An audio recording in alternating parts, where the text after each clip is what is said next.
All men are not created equal. A simple phrase to most, but for young Izuku, these words carry much more weight than what others think. You see, he is not like most people in the society he lives in. Why, you may ask? Well, you see, while all his peers developed their quirks, the young boy was the only who has yet to develop a quirk of his own for quite some time now, despite his age being the point where most quirks would manifest. Unfortunately, this also led to a heated argument between his mother and father, which resulted in his father leaving them behind. A topic that his mother would never want to discuss, and quite frankly, neither did her son. And yet, at the risk of the possible discrimination and treatment he'd receive, he never planned on giving in. Despite knowing full well that being a hero would be difficult without having a quirk, he still firmly believed that he can make a difference in this world, and regardless of what others may think, he would always help those in need. Which brings us to our current situation. A scared, but determined, 4-year-old Izuku stood in front of an injured boy to protect him from a group of bullies.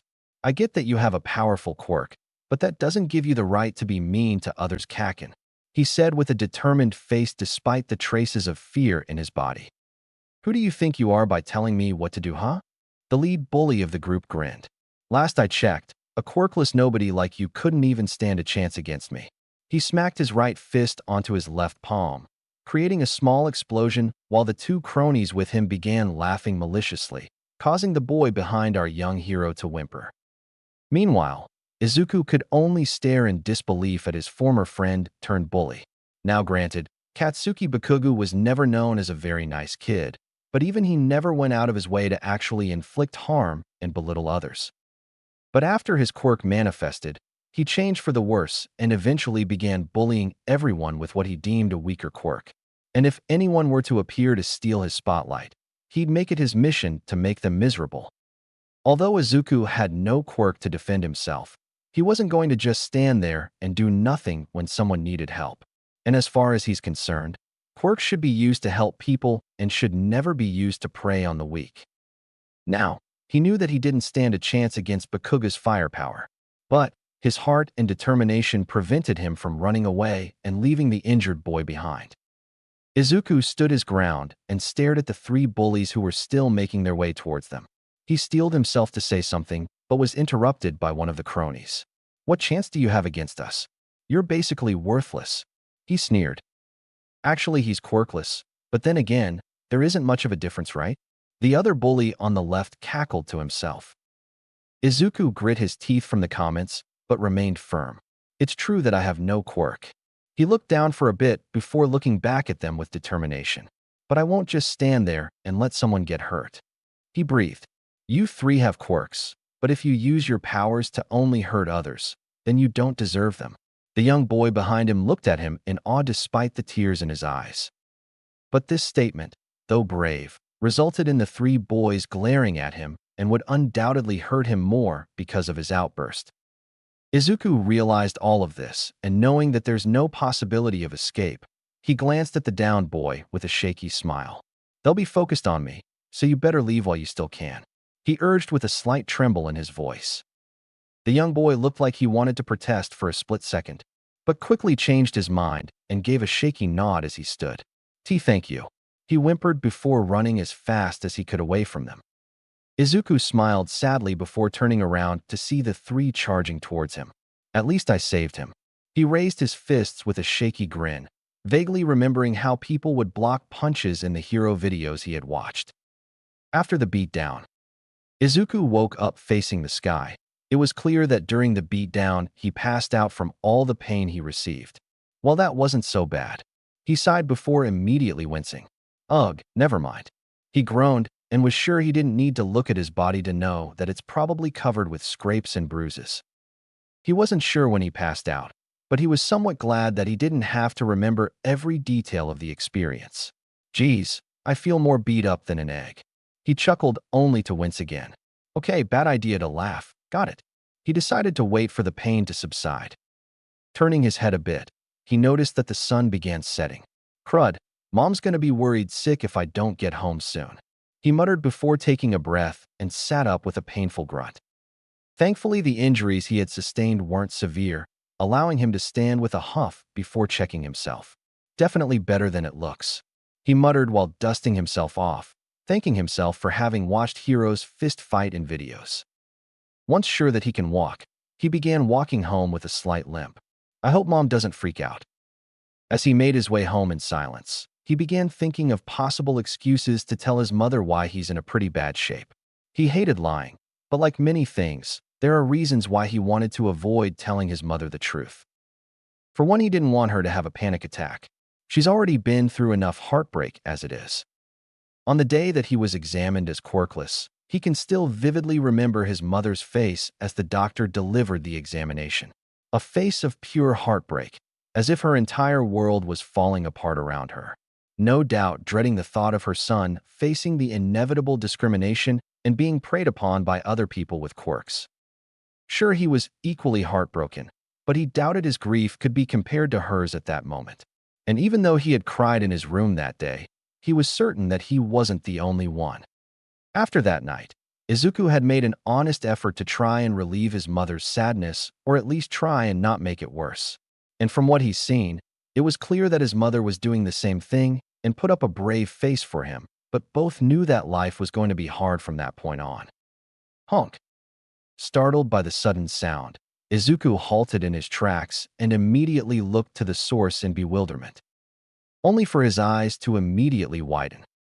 Crossing the street is a small kitten, and heading towards it is a speeding truck showing no signs of stopping as it kept honking at the small animal. Oh no! Izuku gasped before his mind raced as it tried and failed to find a way to rescue the animal. But every scenario resulted in the kitten or both of them getting killed.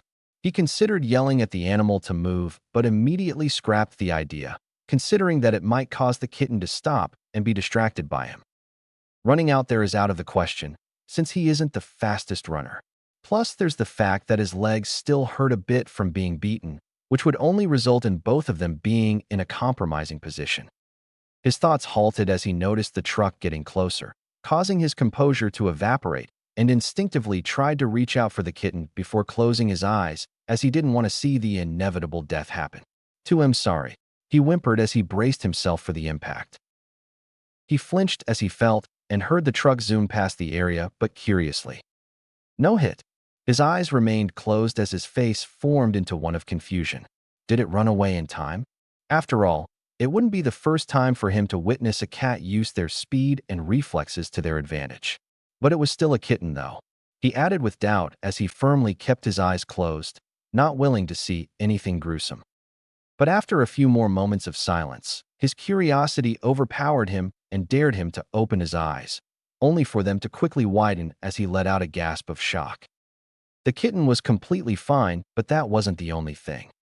It was completely covered by a green glow while floating right in front of him, which could only lead him to one conclusion as his eyes watered. He has a quirk, and it was similar to his mother's too, only noticeably stronger and easier to control. How long can he use it? What else can he do with it? Is it completely like his mother's quirk, or is it an upgraded version? Mule. Stopping his muttering, he looked up with tear-stained eyes and saw the cat looking at him with a curious expression, apparently content with just floating there in peace. Izuku couldn't help but smile and reach out to rub the kitten's head with his free hand, causing the animal to lean into his touch, purring as it did this. And it was then he noticed that the feline is a female. After a few more moments of petting, he gently placed the kitten back on the ground and then sat against a nearby wall to process what just happened, while beside him, the small feline sat close and stared at him. And amongst his thoughts, he concluded that the path to becoming a hero seemed a bit easier now with his newfound power. I can do it. He looked up to the sky with a relieved grin. Plus, Mom wouldn't have to worry as much. He thanked everything for being blessed with this opportunity. With newfound vigor, he quickly recomposed himself and stood up, the pain in his body long since forgotten. I gotta go tell her. He cheered before eagerly walking home despite the light limp in his step. But unbeknownst to him, the kitten began following him. Near the apartment. Upon reaching the apartment complex, Izuku finally noticed something painfully obvious. Turning around, his suspicions were confirmed when he spotted the kitten following him, the latter stopping to look at him. What are you doing here? The child inquired before stepping closer to the kitten who had decided to take a seat and continued to cutely stare at him. Shouldn't you be home with your family? He prodded again. The kitten merely mewed in response, causing him to chuckle before crouching to pet the feline. And as the animal purred and leaned into his touch, he noted she sported white fur and blue eyes. Well, what do I do now? He muttered as he ceased petting the kitten and wore a thoughtful expression. Missing his touch, the kitten mewed and got closer to rub her body against his legs, causing him to let out a giggle from the ticklish sensation. Hey, cut it out. He gently picked up the feline and leveled her to his face. You're tickling my funny bones. He jokingly chastised with a grin. His grin, however, was wiped off when the kitten used the chance to lick his nose, causing him to lean back in shock. It was clear to Izuku that he had gained the complete trust of this kitten. If he abandoned her now, it would mean subjecting her to a world of loneliness and pain. With that in mind, his hero instincts kicked in and became clear on what must be done. Ever so gently, he brought the kitten in a gentle embrace with no complaints from her. I think I'll name you Temmie, or Tim for short, he stated with a warm smile. The little snowball appeared to love the name as it let out a mewl and snuggled in his embrace. Let's go home. He giggled to himself before heading home. Midoriya residence living room. Seated on the couch with a cup of tea in hand is the mother of our young hero, Inko Midoriya. She is a slim woman with shoulder-length hair with a ponytail. After taking a sip of her tea, she set it on the table in front of her and leaned back with a sigh as she reflected on how tough the days have been lately. Ever since her son had been diagnosed with being quirkless, things seemed to just fall apart around her. Not to say it was her son's fault, far from it. No matter how much it was beyond her control, she couldn't help but feel responsible for her son's quirkless status. If she had perhaps tried another time or picked a different man, maybe things would have ended differently. Her brows furrowed slightly as she thought of her ex-husband. As if things hadn't been bad enough, that worthless man had the audacity to blame and insult her son before abandoning ship.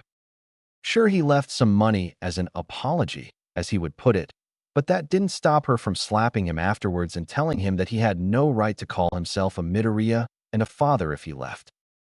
At least at that moment, he had the decency to look ashamed as he agreed before making his way to the door. She would have cursed him out for it, but knowing that her son was listening to them, she decided to just glare at him with tear-stained eyes as he closed the door on his way out, essentially leaving their lives forever.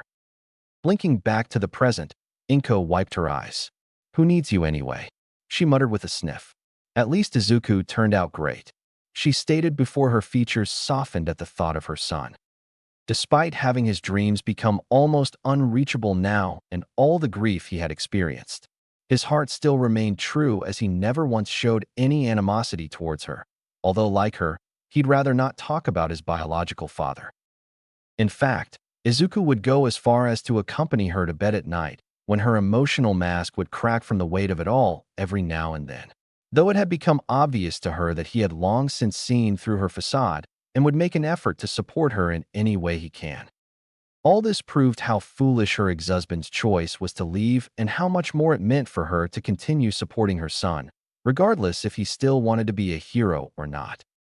And with that thought, Inko sighed again and massaged the bridge of her nose. She vaguely remembered hearing about quirkless heroes, but they're not as popular due to how few and not so eye-catching they are, which only further complicated her son's future. Knock, knock, knock. Looking up from her seat towards the door, Inko idly glanced at the wall clock and noted that it was almost nighttime. Must be Izuku, she muttered before standing to make her way to the door.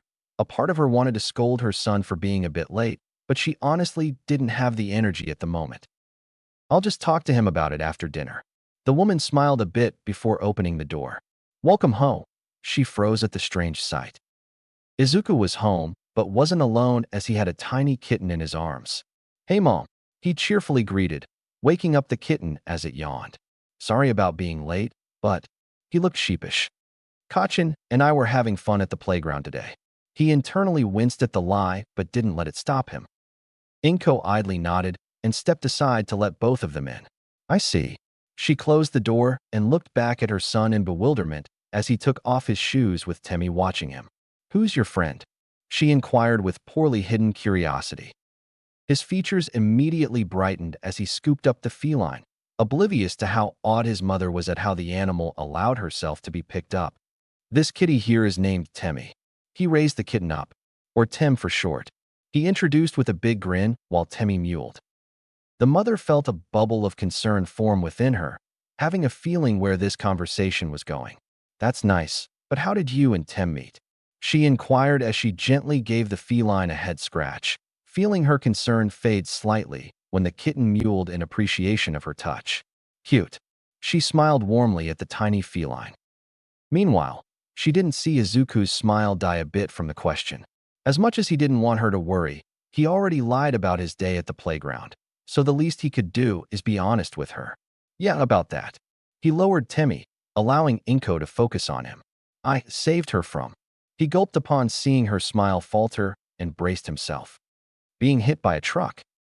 And just like that, Inko's concern about the cat was forgotten as she instantly paled. What? Her screech shocked Izuku into dropping Temmie, who was equally startled and hid behind his legs. To know it sounds bad, but he tried to calm her. But unfortunately, he was ignored as his mother crouched in front of him and began checking him.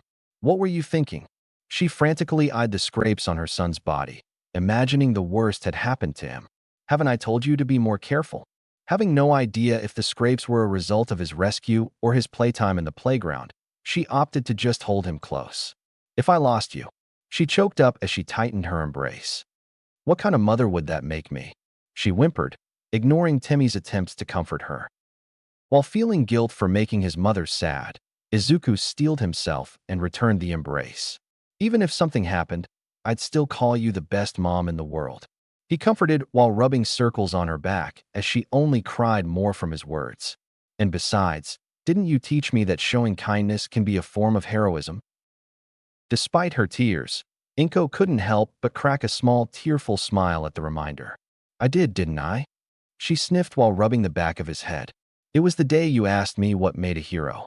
She felt him nod against her before she released him to look down at him. You've become quite the little hero, haven't you? She rhetorically asked with a proud tone as she kissed him on the forehead. Izuku grinned at her, feeling a little misty-eyed. Well, I am being raised by the best after all. He chuckled as she giggled with warmth from his words. He then sighed as he looked to his feet. I'm sorry for making you sad, Mom. He nervously rubbed his arm as Temmie mewled and sat beside him with an expression of sadness as well. Inko stared at the two before sighing with a smile. I'm not mad. Her statement caused both of them to look up at her in shock. A little shaken up, but she shrugged with a small grin. I guess it comes with raising good children. She lightly giggled as she wiped her tears. Why, yeah, he agreed, still in shock as he crookedly grinned. I guess it does. He chuckled before glancing at Temmie. But what do we do with her? He scooped up the feline, holding her close as both looked up to the older Midoriya. Inko knew that keeping a stray is a bad idea, considering that they never had any experience with having a pet before. But seeing how hopeful the two looked and how happy they seemed together, she couldn't find it in her heart to say no. So with a sigh, the mother smiled kindly at the pair. Well, it can't be helped then. Her statement caused the two to become nervous. If you can promise me to be responsible, I'll let her stay. She had to stop herself from giggling at how shocked the pair looked, before her son beamed at her and turned the kitten to face him. You hear that, buddy? You're part of the family now. He cheered as Temmie mewled happily and licked the tip of his nose, eliciting a giggle from the child before he twirled with the kitten mewling happily in his arms. Inko smiled warmly at the interaction, but remembered their new responsibilities to the kitten. Izuku, you can play with Tem later, but I believe it's best for the two of you to get cleaned up first. She kindly reminded. A giggle escaped her then when the pair froze mid-twirl, before facing her with an embarrassed blush. Oh, right. He chuckled as he looked down at the kitten in his arms, the feline returning the stare. Sorry for the stereotyping, but do you mind baths? A hint of concern bubbled within him, considering the possibility that his new companion might despise being in water. Temmie merely blinked at him, causing him to sigh. So much for that. He chuckled before grinning. But hey, one way to find out right. The feline finally mewled in response, causing him to chuckle again before heading to the bathroom with the kitten still in his arms. The mother watched the duo fondly, already knowing that Temmie would fit right in their little family. "Be sure not to take too long. Dinner will be ready soon," she called out while making her way to the kitchen, idly thinking of the best food to feed their new family member. Izuku chuckled. "Don't worry, Mom. I'm not planning on." He froze before he could enter his room to get spare clothes for himself, causing Temmie to look up at him in confusion. While noting the pause, Inko began preparing to make rice. "Something wrong?" she prodded half distractedly. "Oh, something's wrong, all right." The young boy had been so focused on his whiskered friend that he had forgotten to address another glaringly obvious development that had happened to him today, causing him to lightly wince before staying in place. His mother had just gone through so many emotions not too long ago. How is he supposed to tell her? How will she even react? Would she be mad? Shocked? Possibly have a heart attack? Cry like there's no tomorrow? Or? Izuku shook his head to dispel his nervous thoughts. Sure, she'll probably freak out, but he doubts it would lead to her loving him less. And besides, she always encouraged honesty, which is one of many qualities that made a great hero. And heroes always face challenges, no matter what. Which means I have to tell her now. The young boy concluded with a sigh as he glanced towards the kitchen, like ripping off a band-aid. He nodded to himself before looking down at Temmie with a crooked grin. "Hey, bud, I know we should get cleaned up right about now, but I need to do something first." He gently placed the kitten down and kneeled in front of her as she sat and stared up at him with interest, seemingly understanding his words. "It shouldn't be a big deal, but knowing my mom, she could get emotional." He sheepishly chuckled as Tim curiously tilted her head. "Which is why I'm going to need your help to calm her down." At that statement, Temmie's eyes lit up as she straightened her posture and let out a mewl, causing Izuku to grin and begin petting the feline. "Cool. Glad I can count on you, pal." He quietly chuckled before he sighed and stood up to face the kitchen. "Better get this over with." At his feet, Temmie stood beside him. "Wish us luck," he muttered as he walked to the kitchen with his companion quietly following along. Midoriya Residence Sekichin. Hearing noise behind her, Inko placed the food on the table before turning to the duo to speak before stopping upon seeing that they still hadn't cleaned themselves up. "Izuku," she frowned. "I told you to get cleaned up first." She lightly scolded with hands on her hips. After grimacing a bit from her tone, Izuku nodded. "Yeah, you did, and we'll get to that later." He quickly added the last part before she could interrupt. "It's just that there's something really important that I forgot to tell you." He confessed with a tone mixed with embarrassment and nervousness while Temmie sat by his feet. Inko looked at him oddly, wondering why he was nervous all of a sudden. "Oh, and what would that be?" He hesitated for a moment, further increasing her curiosity. "Now," Izuku paused again, being careful with his words. "Remember how I saved Tem here?" "Izuku, please." The mother interrupted with a sigh. Frankly, she'd rather not be bothered with imagining her baby boy nearly being hit by a truck. At least not until having a full night's rest. He raised his hands in a calming motion. I know, but hear me out," he stated in a pleading tone, causing her to relent and gestured him to continue. "Okay, well, the thing is, I haven't told you the whole story." He confessed with a nervous expression while Inko suddenly felt worried but didn't interrupt. Seeing this, Izuku felt a lump begin to form in his throat but pushed on. "Too mean." He wrung his hands. "What I didn't tell you is how I managed to save Tem," he confessed while his companion remained seated but cautious. By now Inko's concern had grown. What did her son mean by that? "What are you trying to say, Izuku?" she prodded with a noticeably fearful and nervous tone. "Welp, here goes nothing." The young hero gulped but steeled himself. "Well, the thing is," he turned to Temmie and silently asked for her permission, of which he received a mewl in return as she stood up. Izuku nodded in return and closed his eyes to concentrate for a moment before opening them with a light glow and a serious look as he aimed his right palm at Temmie, who suddenly became enveloped in a green glow, along with his right hand, before being raised in the air to level with his palm. "This is how I saved her." He faced his palm up to bring his companion to float above it with a mewl. Quirk manifested," he finally admitted as he let out a breath before crookedly grinning at the feline. "Hell, wow, that was a lot easier than I thought." When no response or sound came from his mother, he and Tim blinked. Ah! He and his companion felt unease bubble up within them when the silence remained. Not that I don't appreciate you not freaking out. He and Tim began facing the older Midoriya.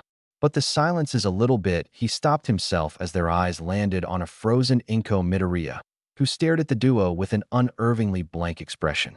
Mom, he called out in concern and slight fear as he took a step forward. Only for him to gasp when his mom's eyes rolled back before she began falling on her back. Thinking quickly, the young hero released Temi, who quickly landed on her feet thanks to her reflexes, and willed his newfound quirk to activate as he aimed both hands at his mother. The latter suddenly covered in a green glow and limply floated in place before she could hit the hard floor. Panting with frightened, glowing eyes, Izuku then let out a sigh of relief and worked to calm his breathing. That was close. He muttered with sweat dripping on the side of his head, noting that the glow of his quirk and eyes have intensified due to the sudden weight. Be better move her to the couch before I lose my grip. Thankfully, they had the conversation where it was easy for him to levitate her to the couch from the kitchen. So with great effort, he began directing her to the couch, taking care to not move from his spot and simply focus on slowly moving her with Temi watching on with anticipation. After she was lined over the couch, he began to gently lower her with great effort before releasing her with a huff as she lay on the couch. That was a close one. He panted with sweat dripping from his form as he decided to take a seat on the floor. He glanced at Temi, who walked up to him and mewed in worry. Heh, I'm all good, buddy, just a little worn out. He chuckled tiredly as he petted his feline friend as thanks for her concern. He then turned his gaze to his unconscious mother with a grimace. So much for that, he muttered before standing up with a grunt. I'm sure she's fine. The duo stepped closer to eye her form. Plus she didn't hit anything while I moved her. He turned to grin at Temi, who leaped onto the armrest of the couch to take a closer look. Not bad for someone who just recently unlocked their quirk, huh? Temi ceased her inspection and looked up to stare at him, causing him to become sheepish. Right, too soon for jokes. She mewed in agreement as he sighed. I guess we'll just have to deal with it later when she wakes up. He then noted how sweaty and dirty he is with a grimace. But I think it's best we get cleaned up first. He looked up to his equally dirty companion. Wouldn't you agree? His feline friend noticed the dirt on her and licked her paw once before stopping with a mewl of disgust. Yeah, thought so. He chuckled and gently brought her into his arms before making their way to the bathroom. La Termidoria, resident's living room. On the couch, Midoriya Inko stirred as she opened her eyes a bit before closing them due to the bright ceiling light. What happened? She rubbed her head as she sat up while her eyes adjusted to the environment. Mule. Looking at the noise in surprise, she was met with a much cleaner Temi, who sat on top of the living room table, staring at her curiously. Oh, it's you. Inko smiled warmly as she adjusted herself to face the new family member. I must have fallen asleep while waiting for the two of you to get cleaned up. She concluded as she reached out to pet the kitten, who immediately purred from her touch. Seeing this, the older woman giggled. I had the strangest dream too. She sighed as she stopped petting the kitten with a wistful smile. Mom.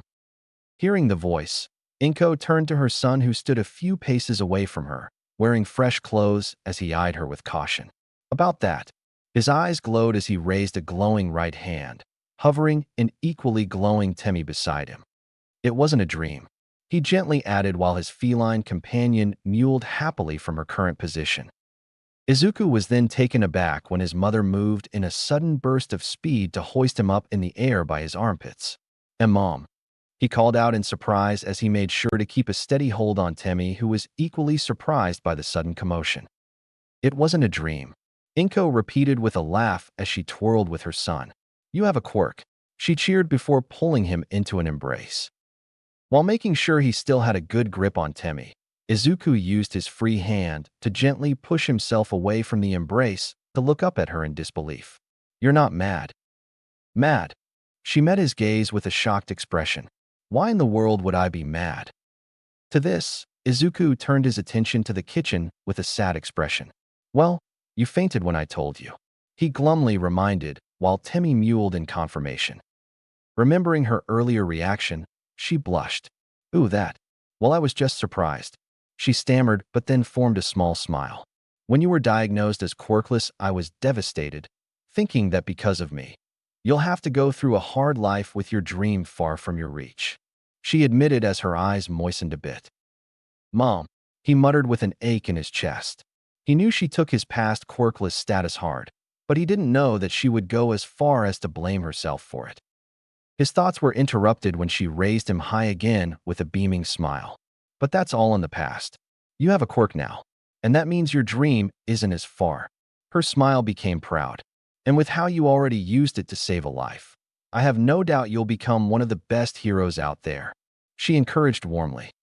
Hearing her words of support and praise helped Izuku forget the grief that gripped his heart as it was replaced with incredible warmth as he smiled down at her. Yeah, tears threatened to spill. I can become a hero. He sniffed as her smile widened. You already are. Inko proudly pointed out as she brought him into another embrace that he reciprocated.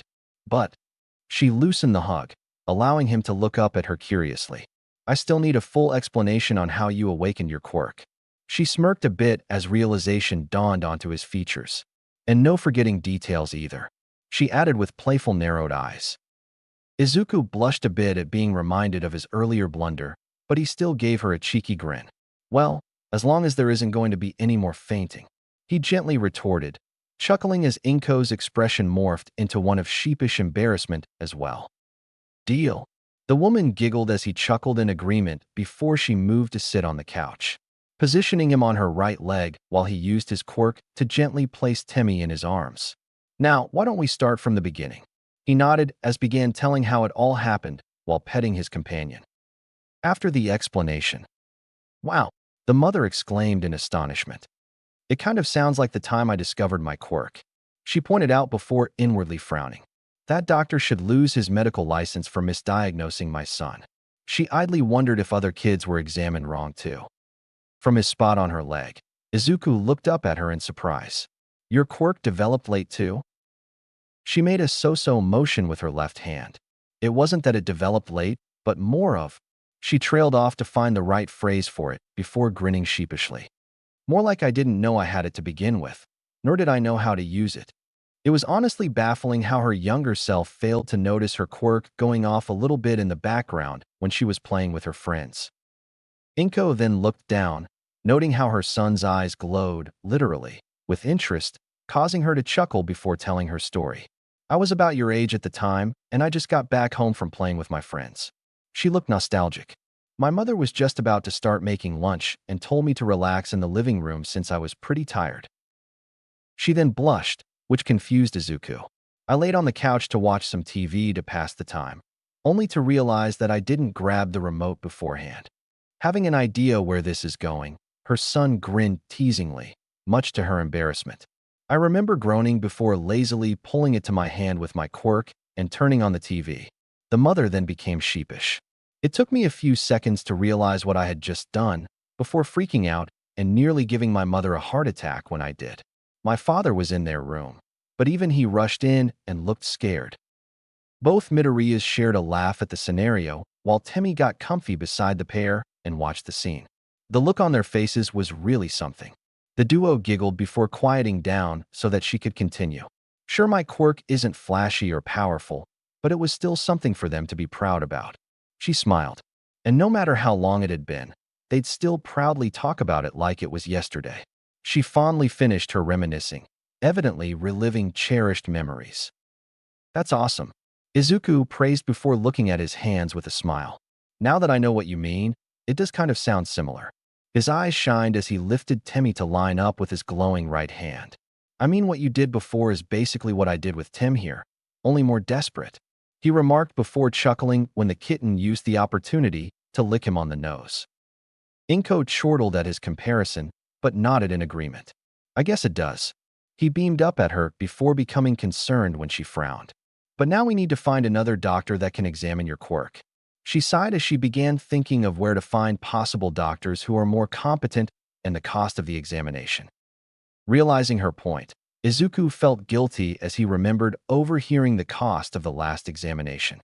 Sure, his father's money helped a bit, but it was still quite the price. If only he could just do it himself. And with that thought, His expression lit up in realization. Wait a minute. His sudden statement caused her to look at him curiously. Hold that thought, Mom. He jogged to his room, with Timmy following, leaving his mother in confusion. Thankfully, she didn't have to wait long as Izuku came back with one of his notebooks and a pen. We don't need to go to a quirk doctor. She was taken aback by his statement.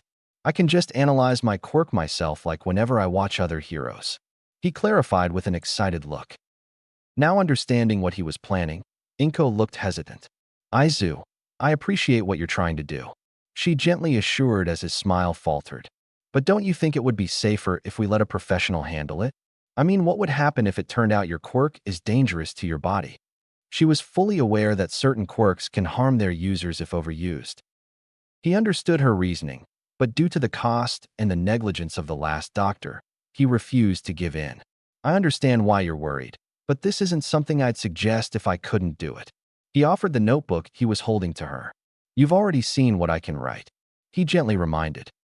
Carefully taking the notebook from him, she stared at the cover. Hero Analysis No. 01. She fondly muttered. It still amazed her how detailed his notes are despite it starting out as a fun pastime for him. It started out as doodles and a few flashy things he noticed. But over time, he added more thought and passion into it, treating it as training for the future. So seeing the improvements in the detail as result from his determination only cemented her belief that he'd become one of the best heroes out there. And besides, he continued, bringing her out of her thoughts, isn't it better to discover what I can do than to have someone else lay it out for you? He was never a fan of cheating. He'd seen a lot of mean kids do it and didn't want to become like them. Inko agreed with his points, but considering the many factors that could get him hurt, she looked uncertain. I don't know, Izuku. Izuku could see that she was considering it, so he decided to bring up another point. I've read somewhere that quirks are like muscles. All I have to do is start off small. So by the time that I'm old enough, I can move on to bigger ways to train my quirk and body. His statement caused her to pause, encouraging him to continue. And if it gets too much, I can always take a break. He calmly assured as she thought about it. So what do you think?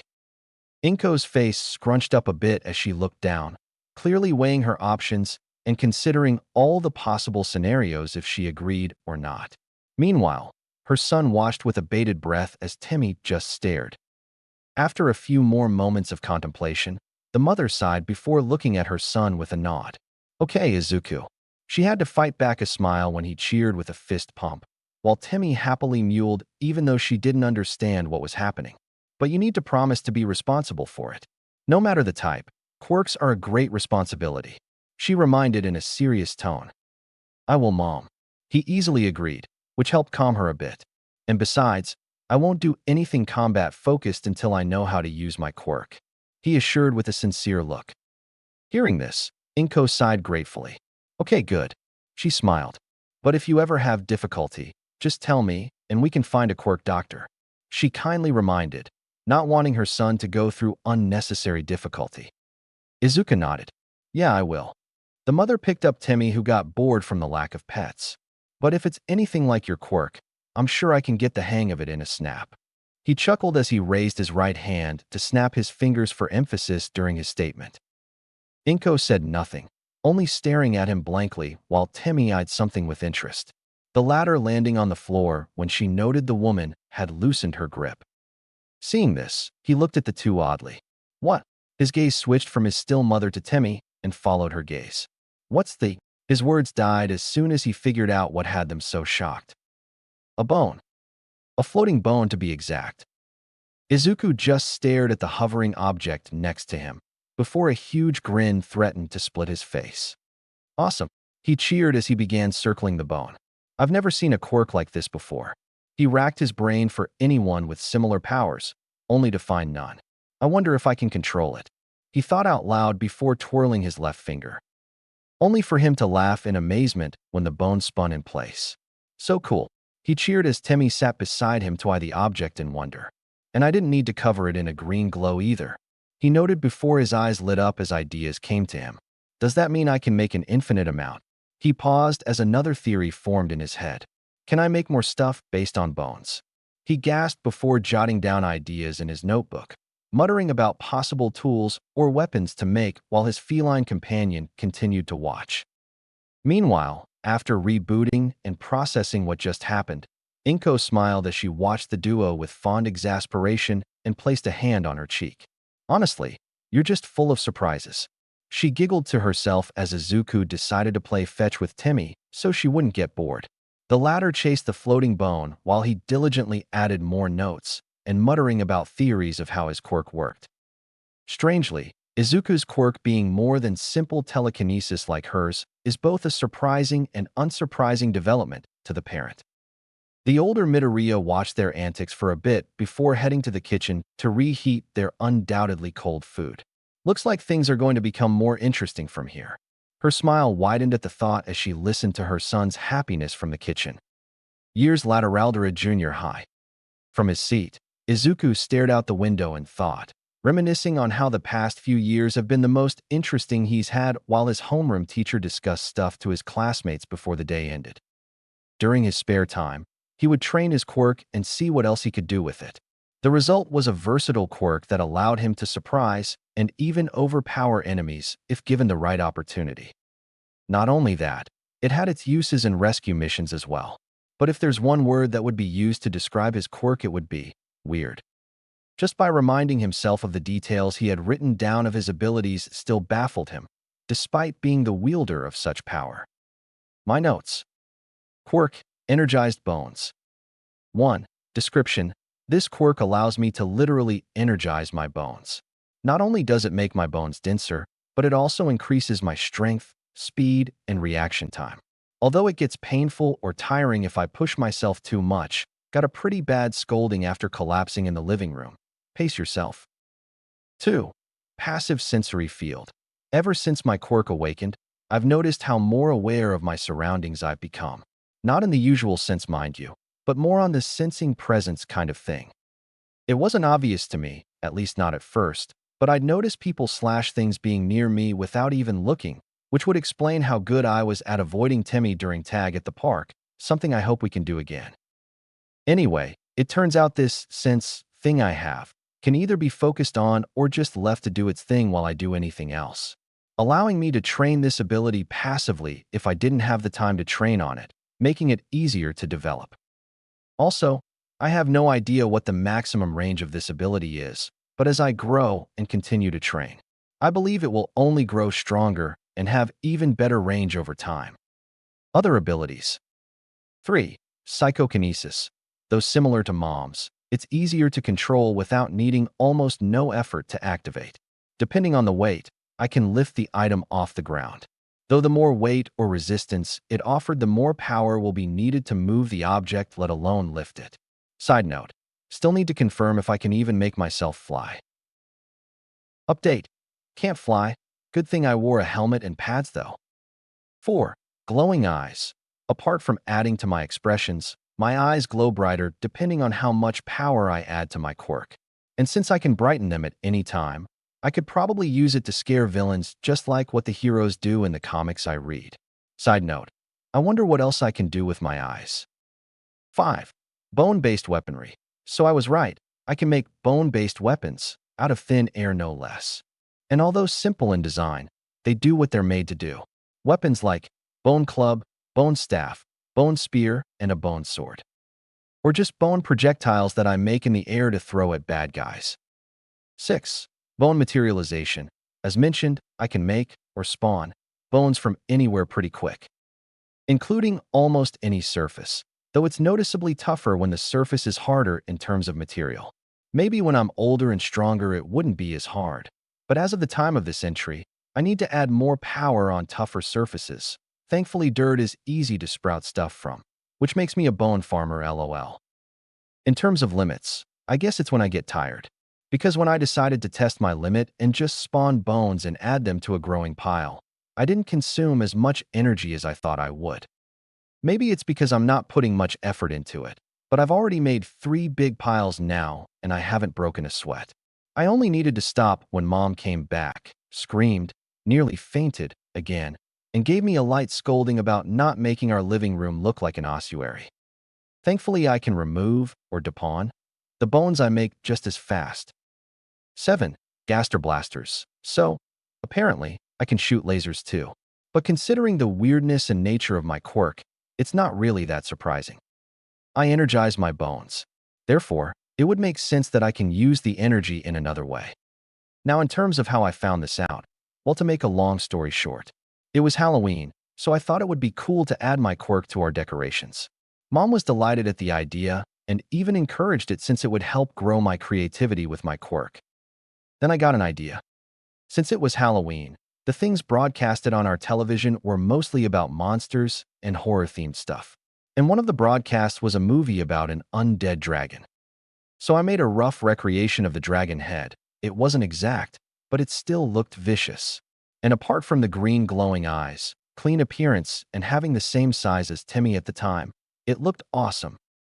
Things were going great, until I accidentally fired the blaster trying to show it off to Mom, and burned the chicken that we were supposed to have for dinner. Okay, in my defense, I should have known better than to pretend that we had a baby dragon in our house, considering that said dragon was infused with energy from my quirk. Thankfully, it wasn't large enough to cause major damage, apart from charcoaling our dinner and scorching the wall a bit, which I was tasked to help clean up, which was fair. Needless to say, I got a bit of a scolding and we had to eat takeout that night. But I'd like to think this little incident was worth the discovery. Now with that out of the way, back to the blasters. As mentioned, they all have glowing green eyes which grow brighter depending on the power I add or if I just want them to intimidate. They may not have brows, but they can look pretty mean. Plus they growl too, which adds to the threat level.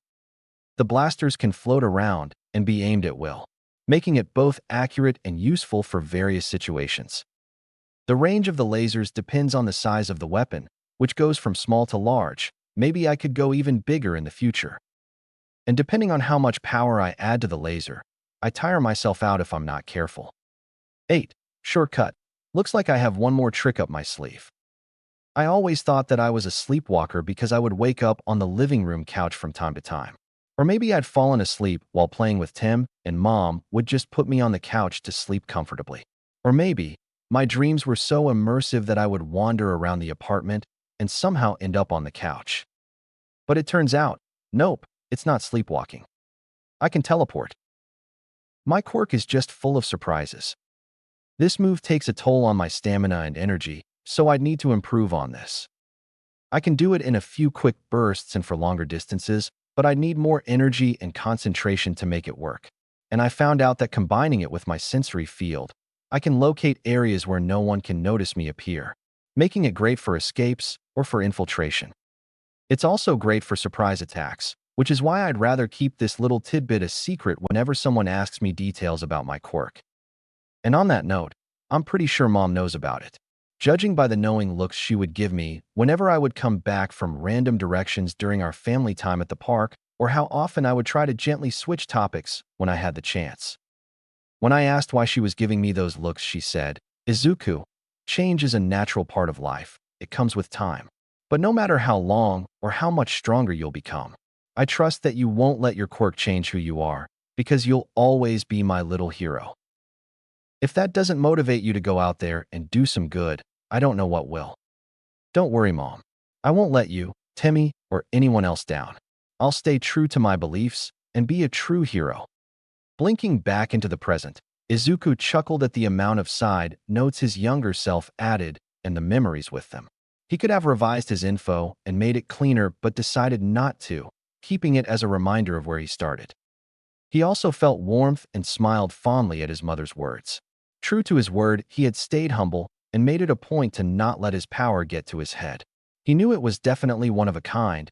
Extensive research proved that, but he's by no means invincible. All the more reason to be careful. Through these past few years, Izuku decided not reveal to anyone that he manifested a quirk yet, leaving his mother and Temi to be the only ones to know. Admittedly, a part of him was tempted to show his quirk, but he quickly decided against it, seeing that it wasn't worth acting like those jerks who'd brazenly use their powers to show how great they are. Plus, it was illegal to do so without a quirk license. Of course, this meant being bullied under the guise that he was a quirkless individual who could be easily picked on.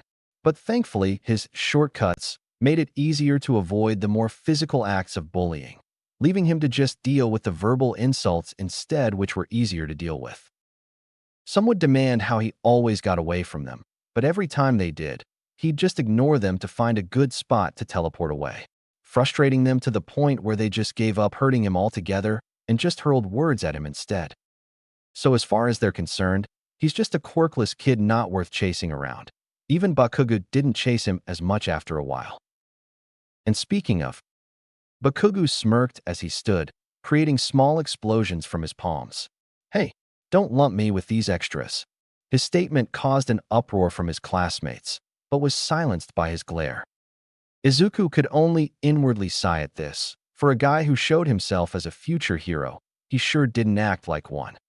The uproar was silenced when the teacher noticed a form on his desk.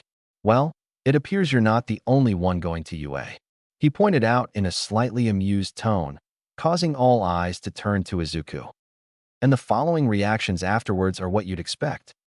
People laughed, gave him disapproving looks, or just looked at him weirdly, but didn't say more. Impossible. You don't even have a quirk. Someone said with a sneer while others agreed and said similar things.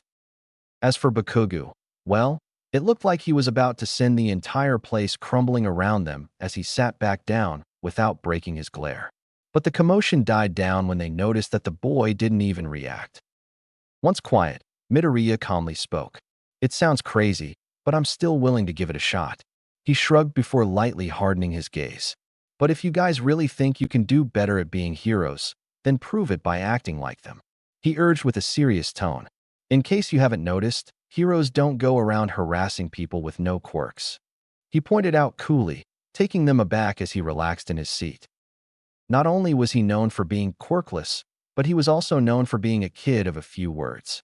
He'd never speak to any of them unless it was necessary or it was a yes/no type of question, though secretly he'd made exceptions to a few people who he thought were cool in his book, opting to just flat out ignore them. But when he did speak, he always made sure it was straight to the point or something that would hit them to the core when they got on his nerves, which were rare, but only served to make his words more impactful. And right now, he didn't disappoint as their reactions became mixed. Some gave him a bored look before promptly ignoring him. Others couldn't meet his gaze after that, and suddenly found their desks or anything else interesting. Even the homeroom teacher looked away with a conflicted look, while the rest looked offended or annoyed that someone with no quirk was judging them like he knew better.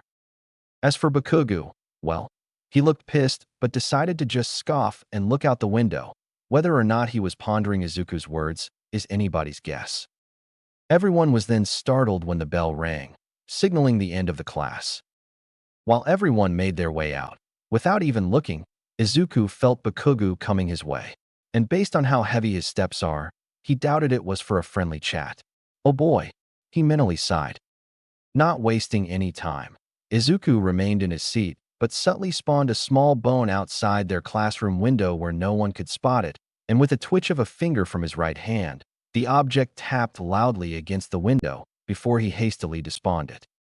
The effect was immediate as Bakugo, along with everyone else who remained in the room, snapped to the window in surprise, giving Izuku the opportunity to quietly stand while quickly glancing around the room to see if anyone was looking at him. When he noted that nobody was watching him, he carefully got all his stuff before teleporting away, just in time for everyone to look at his now empty spot. Outside the school grounds, Izuku ended up in a nearby spot where he'd spotted students or teachers smoking when it was their break. Thankfully, it's Friday, so he wouldn't have to worry about anyone being here. And after feeling through his senses to confirm that he's alone, he nodded to himself before properly wearing his bag as he began to leave. As he arrived at the school entrance, along with several students who paid him no mind and simply discussed their plans amongst themselves, Izuku began thinking of the possible training and research he had to do now since he has more time to focus on them. Perhaps he should focus on expanding his shortcuts tomorrow, or maybe search for a possible trainer with an emitter quirk. He'd also need to think of ways to creatively use his quirk and methods to rumble. They all stopped from the small rumble felt, before hearing the sounds of distant explosions and muffled screaming heard from within the school. While the other students stared at the building in a mix of confusion and fear, Izuku casually continued moving when he concluded that it was just Bakugo cursing up a storm and angrily looking for him. After chuckling at the mental image, he grinned. "See you, Kakin." He passed several perplexed students before being the first one to finally exit the school grounds. On the way, he reached a tunnel that would allow him to reach home faster. Said route was also not well known amongst his classmates, making it the perfect place to go without the risk of being bothered with harassment and lowered the risk of it reaching his home. Suddenly, his senses came to life, and he found himself quickly teleporting behind whatever tried to sneak up on him. To his surprise, it appeared to be a villain completely made out of sludge. Said villain leered after morphing his body to face the teen. "You're pretty fast, kid. I don't know how you got behind me, but I won't let you get out of my sight this time." The large man gurgled out a laugh as Izuku went into a fighting stance. "With your ability, I could easily get away from him." He spat with anger before chuckling evilly before lunging at the teen. Izuku quickly vanished in a blink and reappeared outside the tunnel to give him more room to move while the villain was surprised after landing on nothing before glaring at the teen. "Hold still, you brat," he yelled as he extended a large sludge hand. How about?" The teen hummed before casually stepping out of the way as the attack smacked against a wall behind him. "No," he casually remarked with a grin before quickly ducking as the limb returned to its user. Angered by how lightly the teen is treating him in the current situation, the sludge villain gurgled in malice. "Think this is a game, kid?" He enlarged his slimy hands and took aim. "I'll make you Rieger." He was suddenly pelted by something. Looking down, he was stunned to see what had embedded into his slimy body.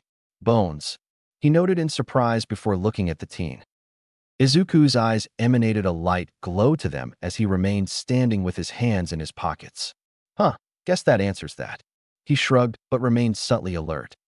Recovering from his surprise, the villain laughed. "Pretty weird quirk you have there, kid." The bones were suddenly sucked into the sludge body, making the teen's eyes narrow at the display. "But attacks like that." He hunched over before shooting out the bones at the teen.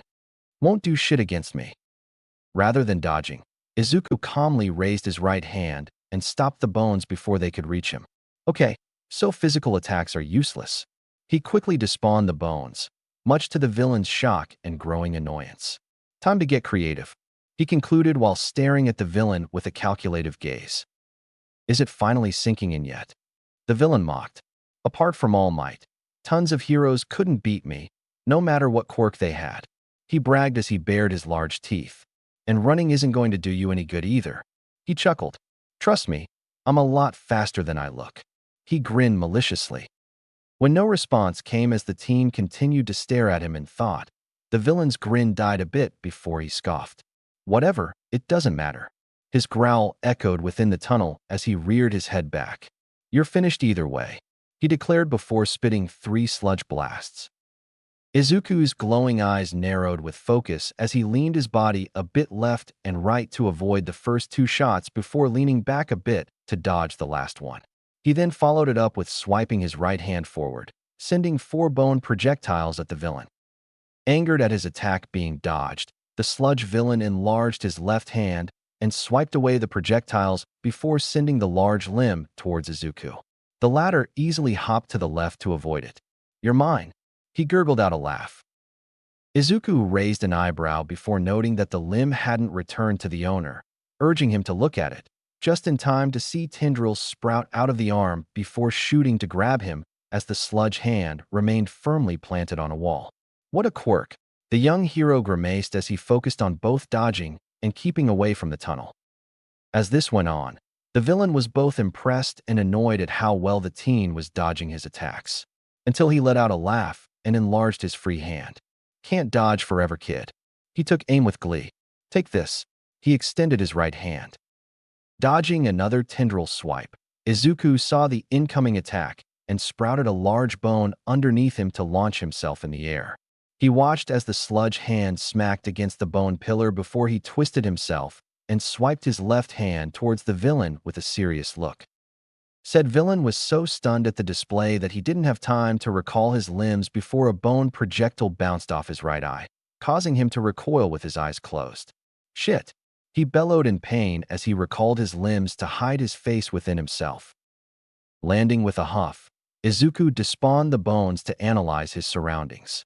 His gaze shifted between the damage caused from the fight to the villain growling in pain before focusing on the tunnel itself. Suddenly, an idea came to him, allowing himself to smirk a bit as his eyes glowed. After recovering from his pain, the villain reformed with a murderous expression. "Slippery bastard," he gurgled before locking onto the teen, his anger growing at how calm the teen still looked. "When I get my hands on you, I'm gonna—" His advance was halted when Izuku thrusted his right hand forward, causing the entrance to be suddenly blocked off by bones, effectively turning the tunnel into a cage. Glancing back, the villain saw the same thing at the other end before facing the young hero again with an unimpressed look. "This again, kid?" he chastised as the teen lowered his hand. "Haven't you been paying attention?" He laughed. "Stuff like this is pointless to me." And to prove his point, the villain simply phased through the bones and reformed outside the tunnel. "Why do you think heroes have a hard time containing me?" he added before growing in size, easily standing over 9 feet. "And with the added space, all I need to do now is squash you flat," he said with a tone of certain victory as he glared down at the teen. Only for his moment to die down when the glow in Izuku's eyes grew while raising his left hand, his fingers in a snapping position. "What's with that look, kid?" He didn't know why, but that grin suddenly looked more dangerous. Wordlessly, the teen raised his free hand and pointed upwards, his grin unfaltering. While minding his instinct to run all of a sudden, the villain thought that it could be a ruse for him to look away so the teen could escape. So he was about to call him out on it until... VRRRRRR. Snapping up in surprise, the villain was stunned to see a hovering medium skull of a dragon, glaring down on him, while growling as a green energy sphere grew in its mouth. Now realizing the compromising position he's in, the now nervous villain slowly looked down at Izuku, whose grin widened at the display. "Get dunked on." He snapped his fingers with a flash of his eyes. ZWOSSSSHHH.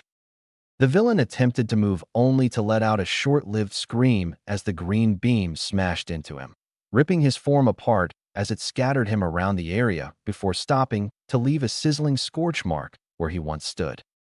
After the attack, Izuku's eyes went back to normal as he powered down with a sigh. "Glad that's over with," he muttered with sweat on his brow as he looked up to the smoking blaster with a tired grin. "Couldn't exactly use you in the tunnel and risk it collapsing." The blaster let out one more growl and a puff of smoke before despawning. "At least this way, there'll be less damage to deal with." He chuckled before taking a seat on the ground to wipe his brow. He then eyed the scattered sludge and frowned. "Now what am I going to do with you?" Thankfully, his quirk allowed him to sense that the villain is still alive, but knew it was only a matter of time before the villain eventually woke up. So he stood up with a grunt and began looking around the area for anything useful. He didn't have to look very far because someone had littered and tossed away an empty juice bottle. That'll do," he muttered in approval before pulling the item into his left hand. The few cases where littering helped. He chuckled at the irony before heading to the nearest sludge puddle. Once close, he was shocked at how much smaller it was than earlier. "Guess I evaporated some of it," he noted before aiming his left palm towards it. "Or maybe it'll only be bigger if he's awake." He covered the puddle in the glow of his quirk before guiding it into the bottle. This went on for several minutes. Izuku would search for any visible puddle of sludge before gently guiding it into the bottle. All the while, he would mutter his observations of the villain's quirk. Once done, he looked around the area once more. When he saw nothing, he tapped into his senses, only for it to lock onto the bottle in his hand. Luckily, the villain's inactivity had allowed him to cram the sludge into the medium bottle. "Guess that's all of it." He shrugged before relaxing in place, but made sure to keep an eye out since the sludge's inactivity made it harder to detect somehow. And after a few more seconds of searching, he decided to firmly seal the bottle before eyeing the impromptu prison with a frown. "Your quirk is amazing," he complimented with a shake of his head. "Sucks that you're using it for villainy, though," he added with disappointment before leaning against an undamaged part of a nearby wall. "Heck, I could have even helped you find ways to use it for good." When no response came, Izuku shrugged, concluding that the villain must still be unconscious. "Oh well, hopefully you'll learn to be a better person in jail." He sat on the ground and leaned against the wall as he surveyed the area. And from what I got from our conversation a while ago, I'm guessing that a hero is after you, so it looks like we'll have to wait a while and see what happens. He calmly placed the bottle beside him before getting comfy with a yawn. Shortly after, rumble.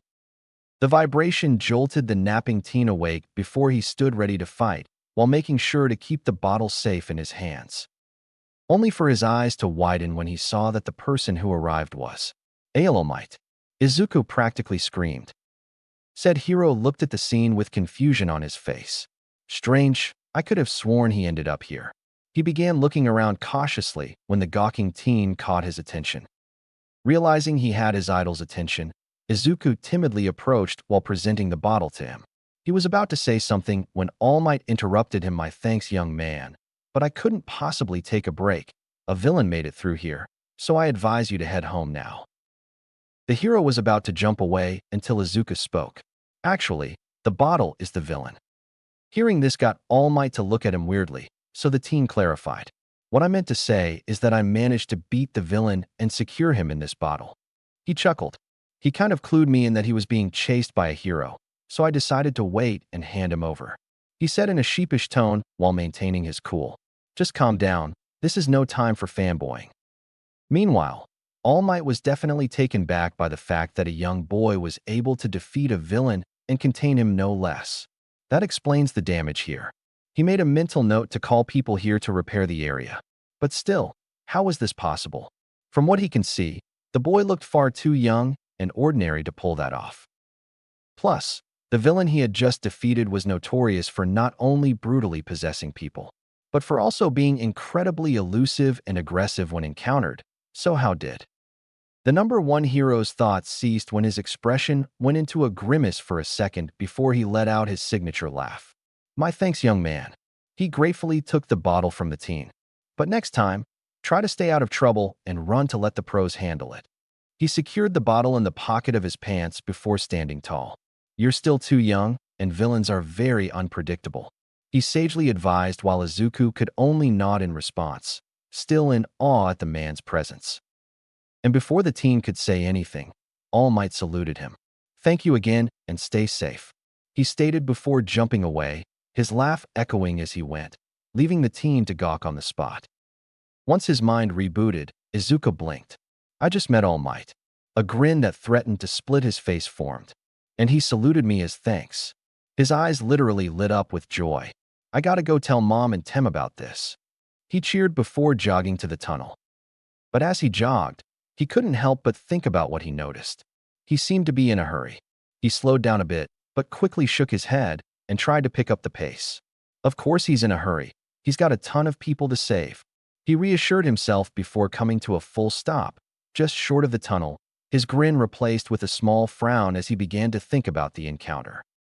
Izuku glanced back at where he spoke with All Might and thought back on their conversation. It looked like everything was normal. The hero stood tall, did his laugh, posed, and gave him some advice, all the while wearing his signature smile. But there was that moment when it looked All Might's expression changed. It was quick, but Izuku definitely noticed it, but was too distracted to really pay attention to it. Now that I think about it, his frown grew a bit as he replayed the scene in his head. It kind of looked like he was in pain for a second. A bubble of worry formed within him at the possibility of All Might being hurt. But that's ridiculous. How could a man so powerful and seemingly invincible be hurt? Izuku has seen more than enough videos to prove how powerful and durable the symbol of peace is. Hell, even the infamous villain Toxic Chainsaw got a few good hits on the hero, but failed to really hurt him in the end. He was about to leave until he hesitated again. Maybe it's just him being paranoid, or maybe looking too deep into things. But something in his gut was telling him that there was something more to this, something bad. And what kind of hero would that make him if he just ignored it? So with this thought, Izuku shrugged with a sigh before fully turning around. It could be nothing, but I wouldn't know until I find out, he muttered while walking back to where he spoke with All Might. Let's see. He rubbed his chin in thought as he went through his mental notes. All Might can't fly, at least not for a long time, so he'll need to jump from high spots to get to places. A small grin formed on his face. And he wouldn't want to add more power to his jumps, lest he causes damage every time he lands, so he'll need to limit his jumps to closer locations. His eyes glowed as he closed his eyes and concentrated on his sensory field, which means if I just focus, I should be able to find him, provided that he isn't out of my range. His grin faltered a bit from that last bit, but he shook it off and focused. And sure enough, among many that he sensed, he felt one stay in place before traveling to the very edge of his sensory field at a speed that no ordinary person should be able to do. Bingo!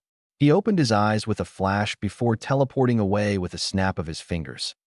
Unfortunately, he had failed to notice a splotch of sludge that had laid still behind a lamp post. Said sludge remained still for a moment before wiggling to form an eye that opened wearily. After blinking away the blurriness, it looked around for a bit before going wide as it remembered what happened. And with renewed rage, it formed a glare upon noticing that he couldn't recall pieces of himself. His gaze then shifted to a nearby drain, lessening his anger a bit before he quickly slipped in.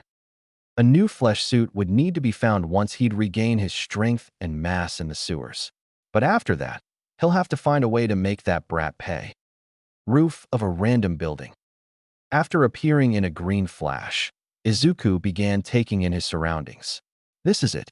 He went to a nearby railing, only to let out a low whistle when he realized how far from home he was. Whoa, guess my range is pretty good. He chuckled. The sound of coughing reminded him of why he was here. Turning around, he saw a skinny man with blonde hair staring at him in dread and surprise. But that wasn't the most shocking part. His clothes are eerily similar to the ones that All Might wore. They stared at each other for what felt like hours when Izuku decided to break the silence. All Might? He cautiously asked. The man's eyes widened before he let out a defeated sigh. Yep, it's me. It looked like he was expecting some sort of reaction from the teen, perhaps a negative one. But what he hadn't expected was the teen to remain silent before looking around the area to check if anyone else was listening. And after one more confirmation from his sensory field, Izuku looked back at him. I'm guessing there's an explanation to this. He received a nod as a response. All right, you can choose to tell me or not. I'll be cool with it either way, he stated with a kind smile. All Might, for once in his life, didn't know what to say. He felt touched at the care expressed from the young boy before him, and was honestly shocked that he would be willing to keep his secret whether he revealed the truth or not. But looking into the young boy's eyes, he could see understanding and care. But why? He couldn't help but ask. To this, Izuku shrugged. Don't get me wrong, this is definitely a surprise for me, he admitted before grinning. But Mom didn't raise a blackmailer, and I'd rather not see people freaking out over this. He chuckled. Besides, chaos is bad for naps, he jokingly added. And despite the circumstances, All Might found himself chuckling inwardly at the joke. You're an interesting one, kid. The teen merely winked at him. Most people would have freaked out or tried to use this chance to get special favors from me. Izuku looked disgusted at the possibility of blackmail, and the hero couldn't blame him. Silence then took over, as All Might debated on what to do. Seeing this, the student sat against the railing and patiently waited, allowing the symbol to study him. From what he could see, the boy was kind and had a fire that reminded him of himself in his youth. An unbreakable determination with the kindness and trust to match it. A few more moments passed before All Might nodded to himself. Okay, kid, let's talk. The teen beamed and was about to stand before being stopped by a hard look from the hero. But you must swear to never tell anyone about our conversation. It wasn't up for debate, and Izuku knew that. What conversation? He responded with a shrug, earning a smirk from the hero before he gestured to the teen to take a seat across from him. By the end of the explanation, Izuku could only stare with wide eyes. The symbol of peace was severely wounded by a powerful villain and can't maintain his form for too long due to the severity of it. He knew there was more to it, but he was too focused on everything making sense all of a sudden. The short but meaningful interviews, the seemingly rushed fights, timely rescues, and the rare sightings despite most heroes appearing everywhere. All of it was due to that wound, and because of said injury, he couldn't eat solid food, causing him to be skinny and for nobody to notice him in public when he wasn't being a hero. I am aware that what I'm saying is hard to believe, but it's the truth. The hero's words brought Izuku out of his thoughts. I continue to fight crime because I cannot let the symbol of peace be daunted by evil. His expression remained serious. A hero must be willing to risk their life in order to protect the innocent and the peace that comes with it. The teen felt a lump in his throat from the weight on those words. To continue your duty with that injury. It struck just how willing he was to risk everything to save others. Seeing the boy taking in his words, All Might nodded. What is your name, young man? Izuku turned to the hero who was giving him a kind smile, a gesture he gladly returned. It's boom. Rumble. After feeling the ground shake from a nearby explosion, both turned to see a thick pillar of smoke coming from a nearby section in the city. All Might was about to rush down the stairs when he was stopped by Izuku, who had a determined glow in his eyes. What are you? They suddenly found themselves in an alley nearby the chaos. All Might wanted to ask how the teen did that, but decided to store it away for later as they focused on the situation at hand. After going through the crowd that had formed to see the commotion, the duo made it to the front to feel dread for different reasons. Not only is it the same sludge villain that's causing chaos, but a familiar head of blonde hair is seen trapped within the mass of slime. Bakugo! Izuku screamed in worry before eyeing the villain in disbelief. How did he escape? He harshly whispered before turning to All Might. Only to be shocked when he saw that the man was staring at the bottle of sludge in his hand with a grim expression, leading the teen to one horrible conclusion. I must have missed a piece of him. He snapped to the rampaging villain, noting that the heroes couldn't get close because due to surrounding civilians they were trying to save and due to the fact that they didn't have the right quirks to fight the villain without risking Bakugo's life. Where's All Might? Can't the other heroes do something? They can't. Not with the hostage there. Hearing the people's words, Izuku turned to the man in question, only to feel his stomach drop when All Might looked at him with a pained expression as he held his side before shaking his head in frustration. With this in mind, the teen looked back at the mass of slime with narrowed eyes. From what he can observe, the villain only needs a few moments without interruption before he can completely take over Bakugo's body. And with the symbol of peace unable to help, it became increasingly clear on what he needed to do as his eyes glowed. Oblivious to how All Might paled upon realizing what that look meant, and before the latter could reach out to him, he disappeared in a blink. Meanwhile, the sludge villain was having the time of his life as he attached tendrils on nearby debris behind him. Take this. He flung them at Pro Hero, Death Arms, who managed to break them with a swing of his strong arms before they could reach the crowd. After checking if the crowd is safe, the hero glared at the villain. Damn, we don't have the right quirk for this. He grunted as he hopped back to avoid being grabbed. Seeing the heroes struggle to beat him, the villain guffawed. This is almost too easy. He sneered before stretching his face towards his hostage. Hey kid. Boom. After reforming his face from the sudden explosion, the villain bared his teeth at Bakugo, who glared hatefully at him as his wrist was pulled back in place.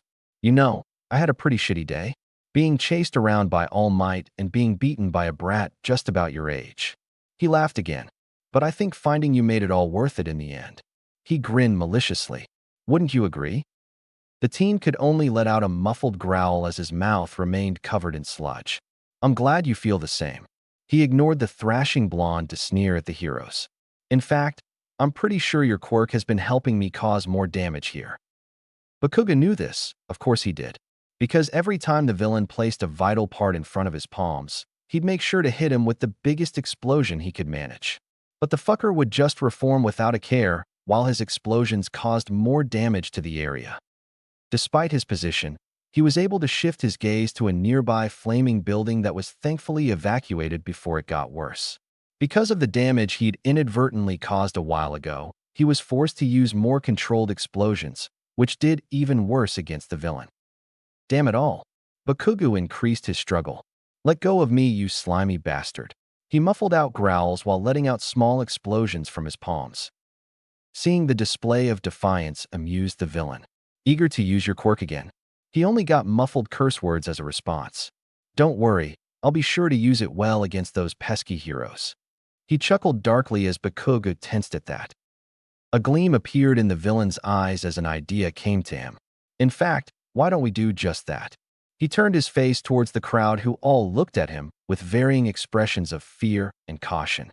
Congratulations to all of you. Nobody liked the sound of this. I'm in a pretty good mood, so you all deserve a prize. Everyone tensed as he lowered his face next to Bakugo before forming a sludge hand behind the teen to lift his face up by the hair to give everyone a good look at his angered expression. A front row seat to how my possession works. He laughed maliciously as the teen's eyes widened with angered horror. While the crowd expressed their fear and disgust, Death Arms gritted his teeth and charged forward, fist ready. I won't let you have your way. He yelled as the villain merely shot 2 tendrils in front of the hero and merged it into a barrier of sludge to block his punch before easily pushing the man away. Thankfully, Death Arms was able to catch himself before he could crash into the crowd and glared at the villain. This is really bad. The area is too small for MT Lady to help, and Kemui's too busy helping the other heroes evacuate the civilians. He clenched his hands. And my attacks aren't doing anything. His expression grew grim. The villain took in everyone's dismay with sadistic glee. This never gets old. He sighed before lazily looking at Bakugo, whose explosions and struggles became more desperate. But I think it's time for our little game to end. The teen suddenly went still as the surrounding sludge tightened its grip on him, while the one on his mouth felt like it was about to enter him. Don't worry, I'll make it as painless as. His left eye was struck hard, causing the villain to suddenly reel back with a yell that shocked everyone. Shit, not again. He was dismayed with a grimace, not noticing that he had loosened his hold on Bakugo, allowing the teen to move again and gasp for air as the gag was removed as well. After letting out another cough, Bakugo was suddenly covered in a green glow. What the hell? He looked at himself in surprise before he was suddenly pulled free from the stunned villain and towards Death Arms. Said hero reacted quickly and caught the teen in his arms. Good job escaping, kid. I didn't do anything. Bakugo denied with a cough, surprising the hero. My quirk can't even do that in the first place, so how did I? He trailed off as he now noticed a familiar teen in front of him. Deku, you have a quirk? He wore an expression of disbelief. The bone user just glanced back at him with a grin and glowing eyes. Always did. He casually admitted, stunning the teen. He was about to say more until Death Arms interrupted. Hey kid, his call got both teens' attention. Not that I don't appreciate the assistance, but now that the hostage is safe, I need you two to get back with the crowd. Among said crowd, All Might slipped nearby to listen. It's still too dangerous, so leave and let us deal with him. Izuku stared at him for a few seconds before shaking his head apologetically. I'm sorry, but no. While Bakugo and All Might were shocked by his refusal, Death Arms was about to scold him before the teen interjected. 3 reasons. 1. I defeated him earlier but got careless and let his main piece slip away, making this mess my responsibility. Like All Might before, Death Arms and Bakugo paused at how truthful his words felt despite sounding impossible. And despite being already told this, a part of the symbol of peace still couldn't believe it. 2. From what I can deduce, your quirk can't even tickle him, and the other heroes are either too focused on helping civilians or can't do much due to the environment, leaving my quirk to be the only one left to hurt him. Death Arm grimaced and couldn't retort his accurate observation. Seeing this, Izuku continued. And finally, All Might is most likely saving people somewhere else as we speak, so he's out. Said man could only feel guilty for being covered for and being useless right now.